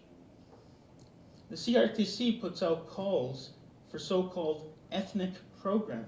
That's all unconstitutional in my view. Because Section 16 to 20 of the Constitution of the Charter, the only location that official languages hold any place are one in federal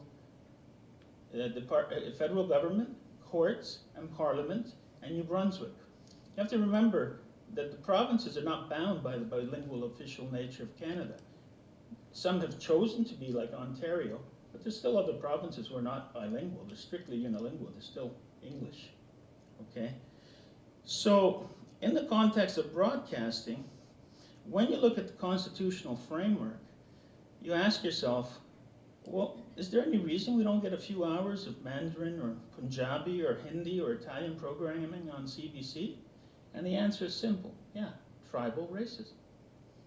The constitutional framework would have it that it should be the case, except nobody's gotten around yet to argue those equality rights because we're so conditioned.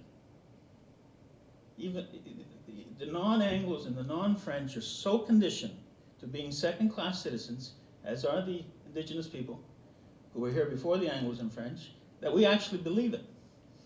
And I would recommend that you look up Malcolm X's discourse on the house slave versus the field slave. It's a brilliant, short, insightful depiction of the problem with the world on this point. Or even my mother, who once told me there are two types of people in the world. The first type hopes that we're all God's children, we're all equal. And the second type of person believes that there are two types of people in the world. And we've been convinced there are two types of people in the world. And constitutionally, that's flagrant. So I see that my client is here, Mr. Joe Volpe, who runs a media outlet called CourtCan, who applied after a call by the CRTC to obtain a broadcasting license, which is attached to federal funding if you get it. And he didn't get it, and a number of other applicants didn't get it. It went to Rogers. So Rogers got a national license, an Anglo-Canadian company, got a national license, a monopoly, to execute all so-called ethnic broadcasting and distribute it on its cable network. Now, what's wrong with that picture? I mean, even Queen Victoria would have been aghast, right? And so we've moved in federal court to challenge that decision, which was upheld by a federal cabinet, and we're also going to move in the Ontario court to sue the CRTC members and cabinet ministers personally for damages, and we're going to seek a declaration the non-Anglo and non-Francophone languages have a right, with public funding, to be on CBC and on TVO and the publicly funded broadcasting stations. So some of these things, the rule of law is a funny thing because, you know, the Romans invented the rule of law, and throughout history I see it as a blood-soaked roller coaster ride where, you know, revolutions and civil wars have to be fought to reaffirm individual rights, and then we slide back. All the rule of law is an attempt to artificially keep down the beast in Homo sapiens. And so what happens is you have a set of rules, but our natural base instincts basically crawl back up, and it's tribal. No matter what that tribe is, it changes, whether it's racial, linguistic, ethnic, political, religious. That tribe will creep up to really try to demolish the rules that are supposed to protect everybody fairly and equally, albeit as an ideal. So the long and short of it is I I have to respectfully agree with Professor Young that, you know, there's a lot of resistance to this stuff, but also there's a failing in the profession in that cases are not going up, and they're going to start going up. This issue now is coming to the fore, and as these cases go up, will we win? I don't know. But certainly, if we lose, it's not because we're not properly grounded in the Constitution or the sense of equal rights. It's simply there's a tribal, racist resistance. That's the bottom line. So thank you for listening, and we'll await your questions if you have any. Thank you, Rocco. Before I open it up, I just, and I think it's important to clarify this, because I say I agree. I mean, they're the lawyers, but everything I learned about the Constitution, obviously, is because I followed some of Rocco's court cases over the last 10 years. The notion that theater artists, when I was talking about also the film artists from the ABBA film example, it's not that they're asking for any kind of recognition based on their cultural identity as a group. It's that they, as individuals belonging to that group, they have the right. And as Rocco stated, then they automatically connect to that group. But they're actually asking for that as individuals. They're not speaking on behalf of their whole group. They're just saying, I'm an Iranian Canadian artist and I'd like to shoot my film in Farsi in Iran. It qualifies as a film. Telefilm actually confirmed that it qualified, but it still did not get funding. And at one point, the director of Telefilm said, it doesn't really meet the kind of criteria that we have in place, but that criteria was unconstitutional. So I just want to clarify that these people were asking as individuals, not part of their group. So we'll open it up. First of all, if anyone here has anything to say about what has been said, I think we'll give just a couple of questions, so that might facilitate. So take the mic and please. Anyone that has anything to say about what was said. Sorry? You want to go directly to questions? Yeah. Okay, let's go. I have a question for my friend here. He used the term, when you said ethnic projects, what did you mean by ethnic minorities? Yeah, so this is, I'll stop. This understanding of ethnic minorities is kind of exactly what you're talking about, because the Multiculturalism Directorate was responsible for giving out funding to whom they qualified as ethnic minorities, and that is, as you mentioned, a racial category almost, a place of birth category, and so people who were not Anglophone or coming from the South Asian community, Chinese community, Ukrainian community, they would be considered as minorities in a sense, and then deserving of this separate pool of funding. And why don't you call it, when you hear that, you say that's a racist term? What do you mean ethnic, as opposed to what? Yeah, I mean, personal views aside, this is the what I'm representing is how it was understood. Yeah, and however racist the term might have been, it's a very real term in terms of how people were classified. So whether I like it or not, this is the history of how this term has evolved and was used. What do you find racist about the word ethnic? I didn't follow what you're trying to say there. Well, if I know we all have ethnicity, right, and that's what makes us unique. it's repulsive when it does not include Anglo and Franco, right? Because that's the way it's used at large, not under Section 15. Mm. But when they say ethnic, they mean anything but Anglo or Franco, and that's where the racism comes in. Because we have an equality provision, we're supposed to be all equal. Regardless of your ethnic origin, Section 15 protects you. And the Supreme Court has said that there's a case that said, where the Supreme Court has said that the English and French are not superior. They're part of the English and French ethnicity. They're not different or set apart or above all other ethnic communities. So to distinguish and put the English, the Anglo and Franco communities as the standard and everybody else as ethnic compared to them, that's where the offensive nature comes in. If I could, Rocco, if I could just give a concrete example in terms of performance. and outlining the sort of the double standard that's happening between, and the difference between multiculturalism as constitutionally defined and as practiced. So you have the Stratford Festival and the Shaw Festival that are celebrating a 16th and a 19th century playwrights. Somehow that qualifies as mainstream culture. If you have a play, as was stated in the 1971 policy, in the Chinese community doing Beijing Opera Theater, that qualifies as ethnic. And under the Constitution, they are one and the same thing. They both define Canadian culture, but as practiced, one is disqualified from being legitimate, and the other one is not only legitimate, but raised to the level of mainstream for everyone. And that, my understanding, is unconstitutional. And so I think this point is very valid, that there's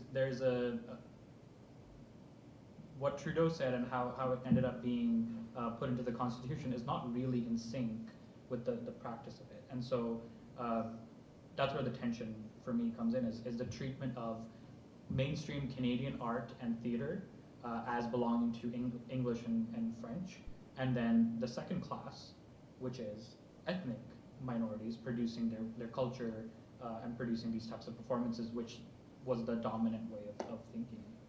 Yeah, and it still is in many ways. And a few years ago, about 15 years ago, it's still on the internet if you want to read it. I wrote a 2.5-page article for publication celebrating the charter, and it's called Multiculturalism or Multi-Segregation.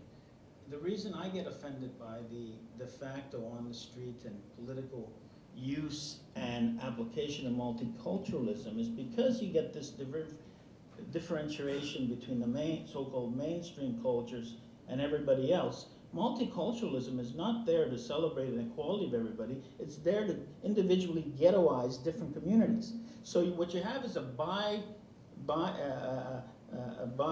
binocular and bipolar discourse in the country, whether in English Canada or Quebec, between the Anglos and the Italians, the Anglos and the Chinese, the Anglos and the Jewish community. And so we're not talking to each other if we're not English or French.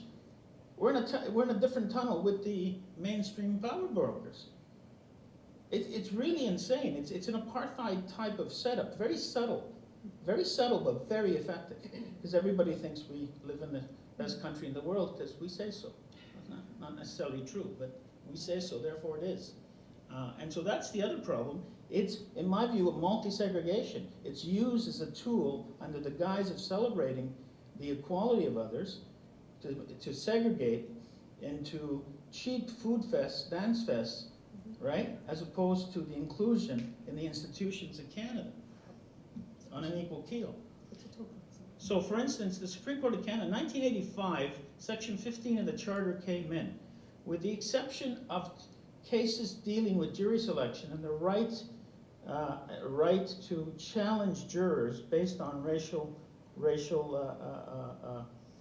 stereotypes. Do you know that the Supreme Court of Canada, 35 years after Section 15 has come in, has not yet decided a single substantive case on race, Not one. They don't give permission. They don't want to go there. And so that's the tribal racist gatekeepers. The fact that we live in what the Supreme Court called a systematically racist country when it comes to the criminal justice system, and yet we don't have a single substantive case determining race. I've brought many. You know, discrimination at the airports, racial profiling at the airports. I brought lawsuits. I all dismissed, couldn't get leave the Supreme Court of Canada. Racism in employment in the public sector cannot get permission to take a single one up. Together, just to add to this, the thing that is also disturbing is that when you look at the institutions that do not understand what even Section 27 or how it applies to Section 15 and 2, and what they do is they actually encourage, I've seen this many times since the 90s and 80s, they encourage artists to apply in the multicultural departments within those councils. But doing so means that basically you have two tables, the adults table and the children's table. So you have basically the two founding cultures that could eat at the adults' table, and therefore they grab the bigger chunk of the funding for culture, whereas the others, who are now defined multicultural, when in fact it should apply to everyone, get the smaller purse. It's an assured purse, because you're assured funding, but you get $1,000 versus $25,000. And that's sort of the institutional problem. In Mr. Volpe's challenge before the federal and Ontario courts that's come, we were seeking a declaration that the CRTC be banned from using the word ethnic program, because it's constitutionally flagrant.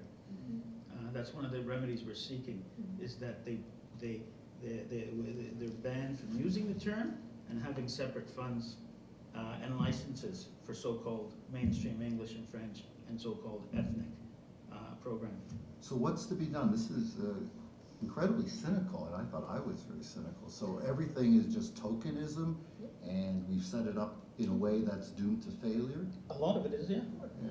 Well, maybe they didn't set it up, they set it up with an idealism, Alan, but as I said, I think the base instincts just percolate sometimes subconsciously and But sometimes to what consciously. extent do you really want government fostering this? All you want to do is ensure that communities aren't discriminated against and have the opportunity to flourish. How much more do you want government to do? And the reason I get a little bit hyperbolic, but I really get nervous when I hear about government and the arts. Oh, me too. Because all I think about is Nazi degenerate art. Yeah, me And too. things like Listen, that. you're talking to the anointed, not the converted. No, I know. So I say either all or nothing. I'm against government funding of any arts, but all of it. So undo the seat. Oh yeah, if you have a product that's viable, Fellini didn't have any public funding. But if you're going to fund one group, then you got to fund them. Exactly. That's my position. Well, that's the limitation of the charter, which, right. just to respond to your point, when the Supreme Court of Canada said you've got to add the gay community into your human rights Right. legislation, what you didn't tell people is Alberta could have just dropped human rights legislation and then they'd be charter compliant. Right, but It's only if you go down a That's certain right. path That's right. that then That's you right. have to go That's all right. the way. That's right. That's right. Just to add to something you said, Alan, no, you don't, hello, this is happening? Yeah. You don't want the government to dictate culture, but when you listen to what Rohan said about the only alternative you had was to go to the multiculturalism theater to do your play. I have seen so many actors of Lithuanian, Polish, Greek background in the 1980s being part of the Multicultural Theater Festival. They came from, a lot of them from the former Eastern Bloc countries. They couldn't have access to theater companies here because they had an accent or whatever the issue was. And so they could do one play a year in the multiculturalism department or theater festivals across Canada. The problem was not that the government should dictate policy. The fact is that the government was depriving them through the institutions. In other words, the institutions were telling you, don't come here, your play is in Farsi. Go there, get some from the multicultural department, and you end up getting $500, and they were washing dishes in most kitchens or in restaurants or something, but they could not do their craft because the government was in fact impeding what was deemed normal for the so-called two founding nations. That's the problem. Not that they should, but they're actually getting in the way. And I have no problem with the idea. You got to prevent the government from creating obstacles to achieve this aspiration. It's just when government starts to dictate what would be compliant and what would be good policy for multiculturalism, I get very nervous. And even in my very brief experience in theater with the one play and dealing with the Quebec cast, I remember they told me they were so pleased because they complied with the requirement for a person of color to be in the play. And I was happy about that. But then I put down the phone and I was mortified because my play was largely about mass murderers. And I go, I hope they didn't put a person of color into the role of the mass murderer, because it is actually a predominantly white phenomenon of mass murder. So, so these things worry me when there are certain objectives beyond the purity of art. And I have no problem with multiculturalism. I think it's what makes this country great. But I just don't like the discourse so much in terms of the arts. Just keep the government out and let artists do what they want, and let communities try to ensure that they preserve and enhance their own artistic Yeah, but they experience. won't do that, Alan, because if the government said to CBC, Radio-Canada, and their mainstream culture, you get nothing, you know what? I predict that it wouldn't be Anglo-Franco culture on a private basis that would emerge with the other cultures in Canada. And so they can't risk that Yeah. in terms of maintaining their Pretoria type, view of Canada, And so that's why they don't do it. But as you said, yeah, they could do that, but they don't. And like the healthcare, if they're gonna provide funding, well, then they have to do it on an equal basis. Of course, Yeah. no, I do get that. I think in a certain way we're talking about the same thing in different ways, because the problem is that government is deciding what the culture should be through the institutions by denying certain people and allowing others to access it as if it were the norm. That's true, yeah. And that's the problem. The problem is not that the government should interfere, is that it is presently, since '71, has interfered to the extent that now multiculturalism, in many people's view, refers to everyone but the English and French. And that's we have a question. Should we? No, I will project. It's me, Tamara. So, look, good gracious, there is so much to ask about. But your question about so what to do is actually constantly blowing at me and listening to your conversation. Because in a sense, yes, I agree the government should not dictate. I've lived in a country that was the case and I don't like it. Didn't like it then, I wouldn't like it now. On the other hand, your statement, government should not fund anything that is culture is making me extraordinarily uncomfortable. Because in fact, well, how do we see government's role vis-a-vis culture and cultural institutions? If we don't want it to interfere, we don't want it to pay, but we do want to have institutions that serve people who have artistic aspirations in an equal and fair manner. So in a sense, rather than now describing what it is not and should not be, how do you guys envision that setup? So that's one. And the other question, just in one go, when you are now talking about fighting with television and radio and television, I'm thinking you are fighting with institutions that will probably disappear in about 5 years.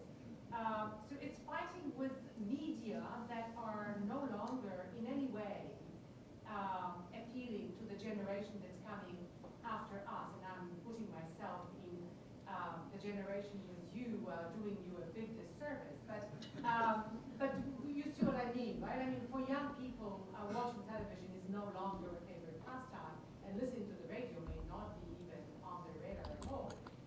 So that is also a question about looking forward as to, aren't we here talking about battles that have been lost maybe, and we should just reframe ourselves and fight different battles? Well, just let me say quickly, I don't want to monopolize the table, but the way you view government institutions depends on what political culture you come from. Yeah. My father was an anarchist, and Mussolini threw him in a prison for 5 years during World War II. That's my personal view. No, that depends on your political culture, how you view it. But my view is, in the same way that government has no business in dictating religion or thought of any sort, they have no business dictating or steering what the culture of the country is going to be. And it may well be that television and radio is going to disappear, but the CRTC also governs the internet. New forms are going to find the same problem. And that convinces me. Yeah, so. Any questions? So thank you, Tamara, for opening the room. Yes. Thank you so much for this. I have a question for Kim. Yes. So, I study improv, and there's been a rise of specifically diversity training from improv leaders and theater companies, and it kind of like even further tokenizes this kind of in my view. And I was just wondering if you could comment on that, or if you come up against that, or even just diversity training, or just That seems to be the new catchphrase that everyone get some diversity training here. And it's a one-off, right, to kind of tick the box of the corporation's done it, but it really doesn't address the systemic issues within the institution, right, or even have meaningful conversations. And it doesn't certainly have anything to do in terms of buy-in across the either industry or within the institution, right? It's a checklist that they said, okay, we've had the training, and now we can go on our merry way. And so, once again, it's this same form of tokenism that we've been just talking about up here. That's kind of my take on it.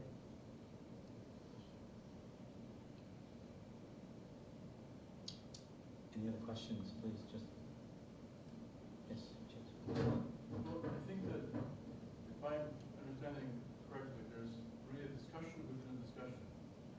The major discussion is about everybody's an ethnic except the English and the French, the Anglo. But in terms of the notion, so put that aside for a moment. Okay, so in terms of the notion of government funding for the arts, within that discussion, there's the notion of arm's length funding. Right. So once we agree that we're going to give funding, we're not going to decide, or the government should not decide what kind of play you're going to write, or the content of the performance or the art project. Would you comment on that? I agree with you. I mean, I started my career very briefly as a tax litigator for the Department of Justice back in the late 80s. And back then, the system was better. You got a film credit. You found the money. Nobody gave you money. You financed it, and then you got a film credit. The only problem was, it was subject, and I remember I lost many a case where there was too much fraud. So if I say to you, I'm going to fund your film for $1 million, but here's 50,000, I owe you $950, I could deduct the $950 as a contingent liability. And so the government went the other way. Instead of tuning the regulations, they abolished the whole system. So I agree with you. They shouldn't get into the substance of the art, but they should find a way, if they can find a way to equally fund it. It's not my personal preference, but there's nothing wrong with that, because then they're substance neutral. They're not propagating one culture of the other the way they do now, CBC and Radio Canada. It's not, it's not just the funding, it's what they put on there, right? I've never seen, I'm married to a Muslim woman. We go see her family in Karachi and India all the time. Where's this little mosque on the prairie you were supposed to believe exists in a town of 47? I mean, this is nonsense, this is horseshit, right? Let the Muslims put on a show about, Muslim life in Canada. Yeah. Right? Not in the context of Saskatchewan. It's just, what you see on CBC, you don't see on the streets. It's a fantasy land. I see Aida, and I'll come to you in a second, just Vincenzo, to add to what you're saying about making the distinction. This is why I think the conversation is important, because when that example that I applied for a play in Calabrian, if the Canada Council had initially given it to someone to read the play and say, listen, based on not the content, but based on the quality of it as a play, let's say, we're not giving it to you, I would have said fine. If they had given me money based on the content because it's Italian, I would have said I don't want it because of that. So this is why the conversation is important, so we can make the distinction between we should have equal access independent of the language, but the adjudication by peers should be based not on the content or culture, and this side we give so much to, but on the quality of the play. But the minute you open the door to everyone, that will happen. The problem is the doors are not open to everyone now. In law they are, institutionally they're not. Aida. Okay, so I'd like to inject some positive comments into this conversation. And the first one is that in 1992, the Canada Council opened their equity office. And I think that it went a long way towards ensuring that there were more opportunities for people who were not only Anglo-Canadian or French-Canadian to apply for grants. And I have seen that result, at least in Toronto. Now, I will confine myself talking about Toronto because I'm teaching a course on intercultural performance, my students have to go to plays, and there is absolutely no problem finding a dozen or more plays in a month for them to see that would fit our criteria of multiculturalism or interculturalism. It's fantastic. I have to tell you, I have seen huge changes. Like Alan, I've been around a few decades, and I do like to see things over a certain period. When I started as a very young actress in the 80s, it was very different from what it is now, and I'm very, very happy to see what has happened in the arts. I have to absolutely inject positive ideas into this conversation, or I'm going to walk out of here depressed out of my mind, which doesn't really match what I see. So, sorry to, I'm talking about theater in Toronto. I'm not talking about, really like Alberta. I have no idea what's happening there. And, Quebec is its own problem. We know that, right? Because So I have a question for you. I've been here anyway, since. so there you go. So yeah, my students can choose. They can choose. They can say, if I want to see a play that is created by the Filipinos of my community in professional Toronto theater, I can go. And South Asian, and African Canadian, and many others. They can go. They have that opportunity. I did not have that when in the 1980s, and of course I didn't have that. There hadn't been the developments we've had.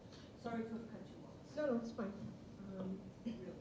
So do you feel in terms of the access to resources has been kind of flatline for people, or? No, not flatline. It has improved. It has developed.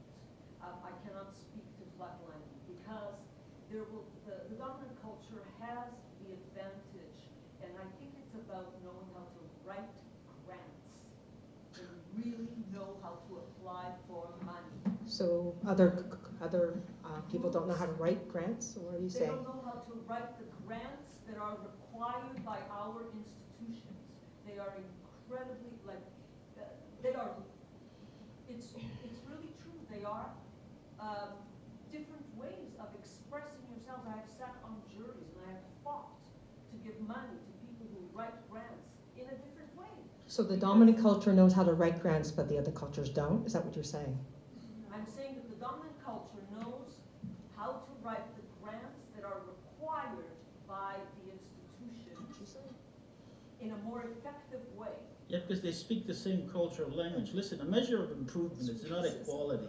Just imagine you transplant this scenario to another realm.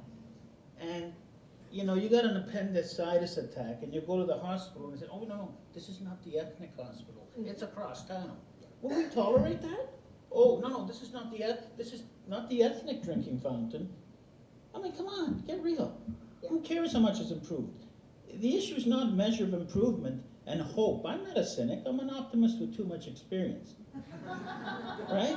And a measure of improvement from going from the field slave to the house slave, you're still a slave. That's right.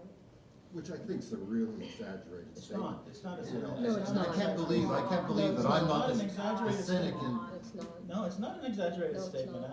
Alan. I have to defend this. You have to be able at some time, this is so weird for me to be saying, it's so not my character. You have to sometimes identify what has positively changed.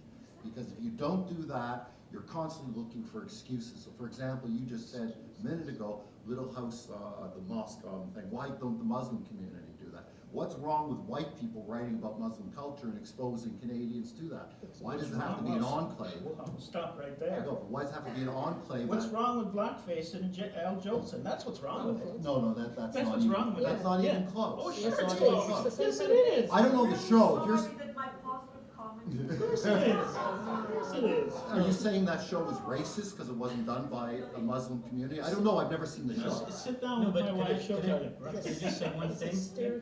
Aida, to go back to your point about Thank you, Tony. the application process. Yeah.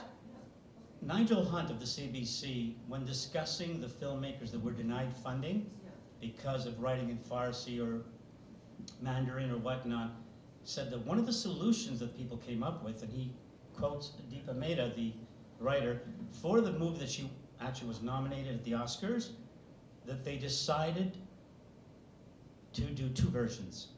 One in English, shoot two versions, one in English, one in Mandarin, for example, and that the English version, then was never shown. But for the institutional purposes, they were actually filing the English one to get the money, and other ones followed suit.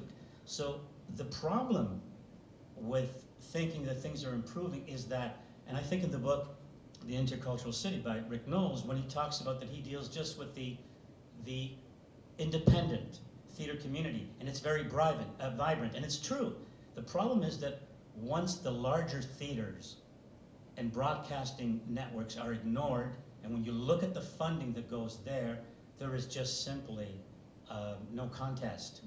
So the problem is one of access, not judging the result and saying, so what's positive is to say, you have a Ferrari, your three wheels are great, that one wheel is flat. Yeah.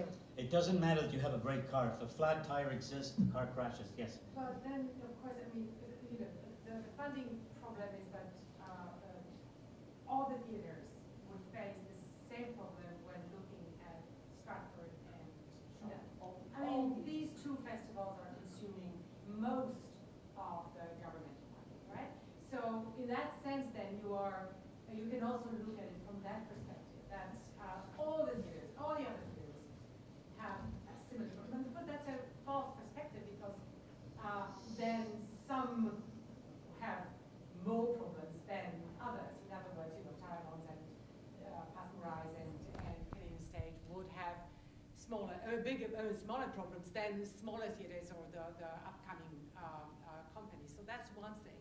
The other thing is that about grant writing, I really would like to intersect here because when you compare grant writing is a culture in itself. So it doesn't have anything to do with major culture or minor culture or race or whatever else, because within academia, to actually apply for anything, we have all of us trained in grant writing. We still go and get help to do it. If you ever write a short grant, we go and to the dean's office and get help, and our students are getting that help from us. So I think this is what you were referring to. It's the very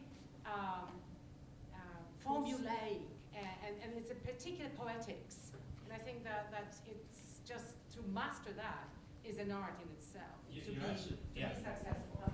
You're absolutely right, but I remember when Marjan Musavi had her conference a couple of years ago and was talking about a lot of the Iranian-Canadian playwrights, performers. They were not only perfecting how to write grants in the way you're talking academically, they were also Canadianizing their content to ensure that they would get the funding. And the problem that I'm trying to differentiate is the one that you're talking about, which is valid across the board, and the one that insidiously plays on the performers and the directors and the playwrights in that they change their content and the language of their work to suit what they think is the institutional requirement, which is actually not in law, that institutional requirement. And that's where it gets complicated. But if you're talking about theater, I ask myself often, why didn't our government build a Pirandello theater, an Ibsen theater, a Chekhov theater, a Tagore theater? I mean, the answer is in the question. We've got Shakespeare and we got Shaw. Okay, I want to say something. I can't believe I'm put in a position of being an apologist. Don't apologize. I'm so not comfortable with this. Okay, we're all getting all hot under the collar about the issue of access to funds and government support. Those are difficult issues, and it's not even-handed, and those are difficult issues. But I was just commenting on the positivity of what's actually changed in terms of multiculturalism, okay? And so I made mention in my little presentation about going to see Ravi Shankar and having people literally just verbally spit on the performers. 2 weeks ago, I went to Corner Hall to see Zakir Hussain. Standing ovation. People were elated. Okay, That's a huge change from 1974 to 2020 in terms of the appreciation of the culture. Whether government supports it, whether people have equal access, those are difficult issues that I can't comment on. But I just got the sense that we're almost acting as if nothing positive has changed, and I think a lot has. Well, I don't disagree with you, but I'm just saying it's not enough, and what's being propagated now, as my mother used to say, she made it to 95, she said, well, in Canada, they kill you with a smile. That's right. They kill you with a smile. Sorry, we can't do this. Sorry, we can't do this. Sorry, if you're the wrong person. So I don't disagree. I have a 6-inch scar here from a police billy club in 1974. That doesn't happen as often. Do I feel safe in police presence? I still don't feel safe. But what I'm You saying, want to be complacent, but No. you have to acknowledge progress in order to move forward. That's all. Yeah, but it's not really, listen, they're defying the constitutional framework. It's 35 years now. As, you know, as a lot of the civil rights activists in the States, you know, would say, when Robert Kennedy said to I think I don't remember if it was Malcolm X or somebody else, wait 3 or 4 generations, we'll be somewhere. Says, I don't want to wait, I want to be there now. And that's valid too. If you're going to publicly fund, do it equally, or don't fund anybody. That's my view. No, I It's agree with that. I Yeah, have no yeah. problem with that. I said the funding issue and access to money, yeah, that's problematic. Yeah. But in terms of celebrating multicultural heritage, this city is so different than I remember it. And it's so segregated. They come out Yeah, no, I and know. clap, and it's all nice, and watch us dance. It's a and little things cynical, like but that. I know what Excuse you're me, saying. let me finish. Yeah. They do all that, and they go to their separate neighborhoods, Right. okay? They live their separate lives. Thank you. See, if I can take, We have I'm sorry, just one very Go quick ahead. comment. In my house, Alan, there are 10, between my daughter by first marriage, who's Mandarin speaking, I raised her, but there are 10 fluent languages spoken in my house between me, my wife, my children. The only problem is nobody listens, and that's what's happening here. Yeah, I got you. Yes. Yeah, if you want to remove the government from supporting the arts, well, no, it will be about the market and will become just an outpost of Broadway. That's how it will be. So we need the government involved, just like Mozart needed the prince, who was the government. So I have nothing wrong here, it can be bad. But at least when the way we do it here, government is always arm's length. And it is the artists who are composing those juries that decide the rules. It is not elected people, it is not politicians. So this is a good point. Another point I would like to do is that, you know, 50 years ago, Quebec had no rights, we were like immigrants in our own country. And so we decided to ask for rights. And it is a very long process. It's slow. It cannot happen over a generation. It takes 2 generations. This is what's happening now. And if you want to say, we want it now, immediately, it's nonsense because human enterprise is always a very slow process. It spread over 2 generations. And I reject that.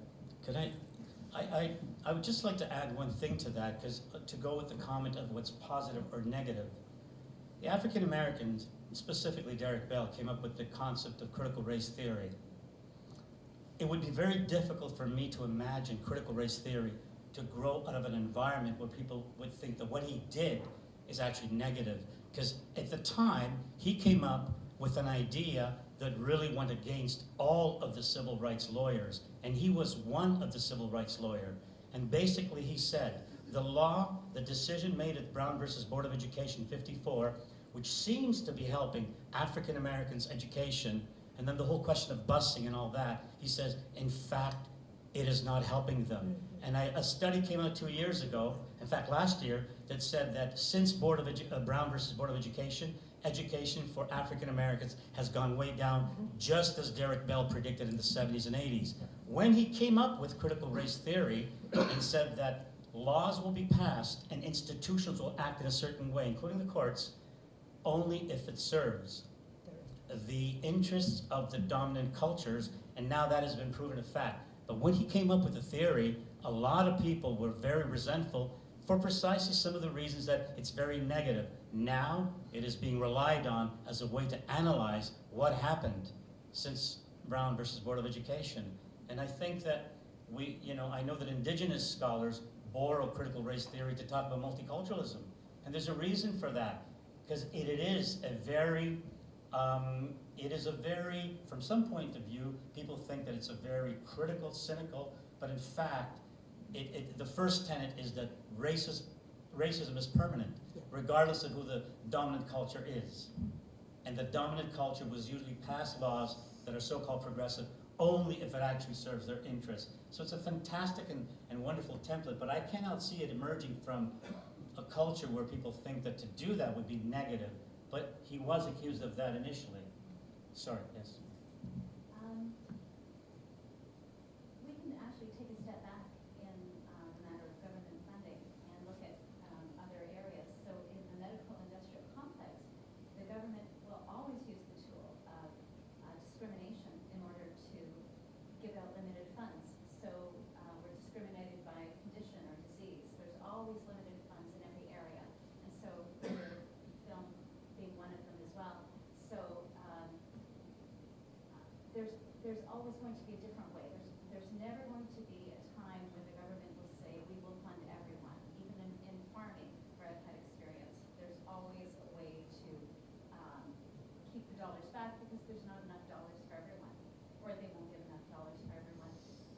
So just changing the conversation, changing the paradigm, maybe this is kind of a Pollyannic view, but if we look at what is culturalism and what is interculturalism, it starts with good people and creating an atmosphere where we can grow and we can create something good. And where does that start? It starts in societies, it starts in the communities before that, and before that it starts in the families. So if we have good actors, wherever we are in society, that are wanting to bring good things to society, either through film or through theater, can we create a different framework and lobby for that, for the government to adopt? And so, for example, maybe this isn't the answer, but maybe an example would be, what will my film or my play bring to society? So, will a play about serial killers, what does that bring to society? Who's bringing this? I think these are questions that we can ask to move forward even more. If I may say, and I like what I'm hearing, I think one of the mistakes we all make and why we start to argue and fight is because we all make the mistake of assuming that the government and the law will solve social problems. And then we see how it doesn't, and we feel nothing's been done. It has to be the good actors. It has to be the families. It's institutions other than government. We rely way too much on the government and law to be the panacea for all social problems. Government's never going to be able to completely even-handedly fund everybody and make everybody happy. So the solution to these deeper problems of enhancing multicultural heritage, I think, are way beyond the discussion of legislation, constitutions. It's really about communities and education and things we don't talk about that much. Well, I have a hard time with that because I totally agree. See, I want my education voucher. I got kids with special needs. I have to pay the public school system, and then I got to dish out for private school, right? So I'm the kind of guy, Alan, and I say this not to provoke, but I say, stay out of my pocket. Make your own films. Leave me alone. But if you're going to spend my money, don't discriminate against who you spend the money on. So it's easy to say, oh, the government's going to do whatever it does. No, stop right there. The government has to do what's constitutionally permissible, because we all pay taxes. We're all part of the society. And what they're doing is not constitutionally permissible. I would love, I remember when Sheila Copps was Heritage Minister. Do you remember she proposed a 1% income tax to go to arts funding? I issued and filed a notice of application in the federal court and said, no, you don't. I said, you spend this much on CBC, you spend this much on all the provincial boards, I clocked about $5.5 billion in culture, and I said, I never see myself in any of the products. So I have a suggestion, take $1 billion, hire Fellini, Bertolucci, all the big directors of the world, and y'all make money. Why am I giving it to the CBC? And so she didn't go through with the 1%er. That's the problem. You take from me, who's it going to? Well, if it was going to everybody equally, I'd say, okay, well, I live in a society, that's what we pay for civilization. But it's not. Yes. And your dad is an anarchist. So am I. I know. I can hear the tone. I would just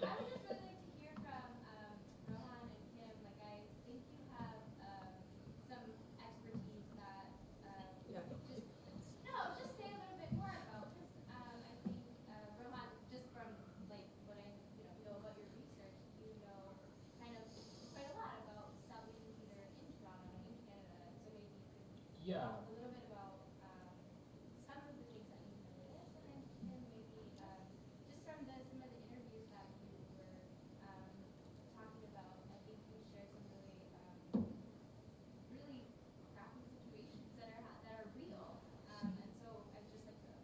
And also my cousin is Walter Borden, so he's a renowned actor here in Canada. And his experience as a black actor in Canada, I can certainly relay those conversations as well if you're interested. I guess I'll go first. I think I just want to comment firstly on the discussion of like positive versus negative attitudes, and I just want to like fundamentally reject that premise, because I think people of color, immigrants, are very positive, are very resilient, and so we're not sitting here complaining, absolutely not. People are out there doing the hard work, and yes, things have improved considerably since 1992, and that's kind of like the point of where I'm leading to is, yes, things have improved, but in my mind, we have, and I'm speaking about the South Asian theater community, there's very little theater compared to what I would imagine would be coming out from such a robust and vibrant community. And one of the things that I would like to introduce is, I did my research on a Montreal-based playwright called Rahul Varma. In the 1980s, when he was freshly new to Canada, he would write plays in Hindi. That was his native tongue. He would write plays in Hindi, but eventually, he and many other playwrights gave up writing in Hindi, started writing in English, and guess what started happening? They started getting produced. So I think this idea of adaptability and ethnic minorities, I know you don't like the term, but that's what was used, like the adaptability is there, but I think it's still, this growth of diverse arts in Canada has definitely been stunted by the way the funding models were put into place, and that they haven't reached the potential or reflect the diverse stories of the people that inhabit this country. So that's kind of my point, is that people are being ghettoized, people are being forced to, if they want to get published, if they want to get performed, that they are asked to either write in English or write palatable stories, things that don't shake things up too much. So yeah, that's my takeaway from this. Yeah, basically things that uphold the status quo, right? So my cousin Walter Borden, so some of the things that he's had to do in order to just kind of even get access into opportunities to acting is to uphold those status quo. I mean, he had this play about driving Miss Daisy, and he's the chauffeur, right? So you know, you say that things have gotten better. I disagree. The tactics have just changed. Okay, so the tactics have just changed. That's the way I look at things. Yes. Yes, if you could spell time that a lot of these celebrities that the masses look up to should maybe stick their necks out a little bit and maybe develop some kind of forum in regards to social problems. Speaking of precisely like Jay-Z, who's a big name, or Drake, you think that maybe they should get off the fence and stick their necks out a little bit? You know, I think there's they don't speak for the entire black community, so there's that. So I'll start with that. You know, Thank you, Alan. whatever people, they have a right to speak their minds, just like I do, and people will take whatever they have to say with a grain of salt or not. Yeah, but I think if they had some amount of conscientiousness of people who pay for them, which are the masses, because they buy their hits, Right. that they would think that maybe they could divulge a little deeper and realize that the social problems are quite evident, and maybe they should comment on it, because they reach the bigger Yeah. community. Some African Americans have done that, and others choose not to. Yeah. I mean, I feel a bit odd talking as a lawyer because I'm not, but I'm going to say something that I've heard lawyers say. When they go to a trial, they would never accept that the judge says, you know what, guilty. You go, well, you haven't heard the case? I don't need to. You know, a lot of people like him have been giving us, we're improving. We don't need to hear this case. In other words, what defines each case is not necessarily the individual, but how the system is applied fairly, irrespective of the individual.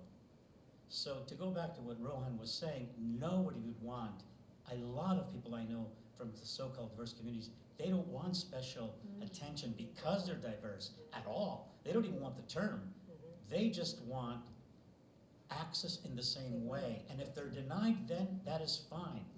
But the problem right now is the institutional implementation and practice of what's actually in law. And I just wanted to kind of stress that because it's something that I think is relevant. Any last question? Then please, let me thank, yeah, go ahead. Can I just tell a little story about how I see the society so subtle and the misgivings? When I was in grade 12 or 13, my English teacher, I was a lit major and I love literature and theater. I got an essay back with a C+ from my English teacher, and she called me in and she says, Rocco, you know, you have really some good original ideas and blah, blah, blah, blah, blah, but you know, your Italian accent is getting in the way of excelling in English. And I looked at her, I said, yeah, but I fucking speak with an accent, but I don't think we're right with one. Yes. This is the problem. Yes. Just one comment, Tony. In order to get that kind of equity that you're talking about in access, would you also have to change your names? People have, but I'm not sure that's the answer. People have, I mean, people have here south of the border, but I think we're operating in Canada on a deeper level of participation, which was the intent in 1971, where people don't have to do that. I mean, I'm called Tony because people couldn't but pronounce, believe it or not, Antonio in the 60s, you know? Anthony they could, but not Antonio. Now we don't have that issue. So, no, well, we don't have that issue to the same degree for some people, but with each new wave of immigrants, we have that problem that emerges, of course, and then we become blind perhaps to those communities as well. Right. It's a very complicated issue, but I think it's, you know, the debate is important, and I thank you all for being here, and I thank Rocco, Rohan, Kim, and Alan, who's gone, for being here too. Thank you very much, and please join us for a snack.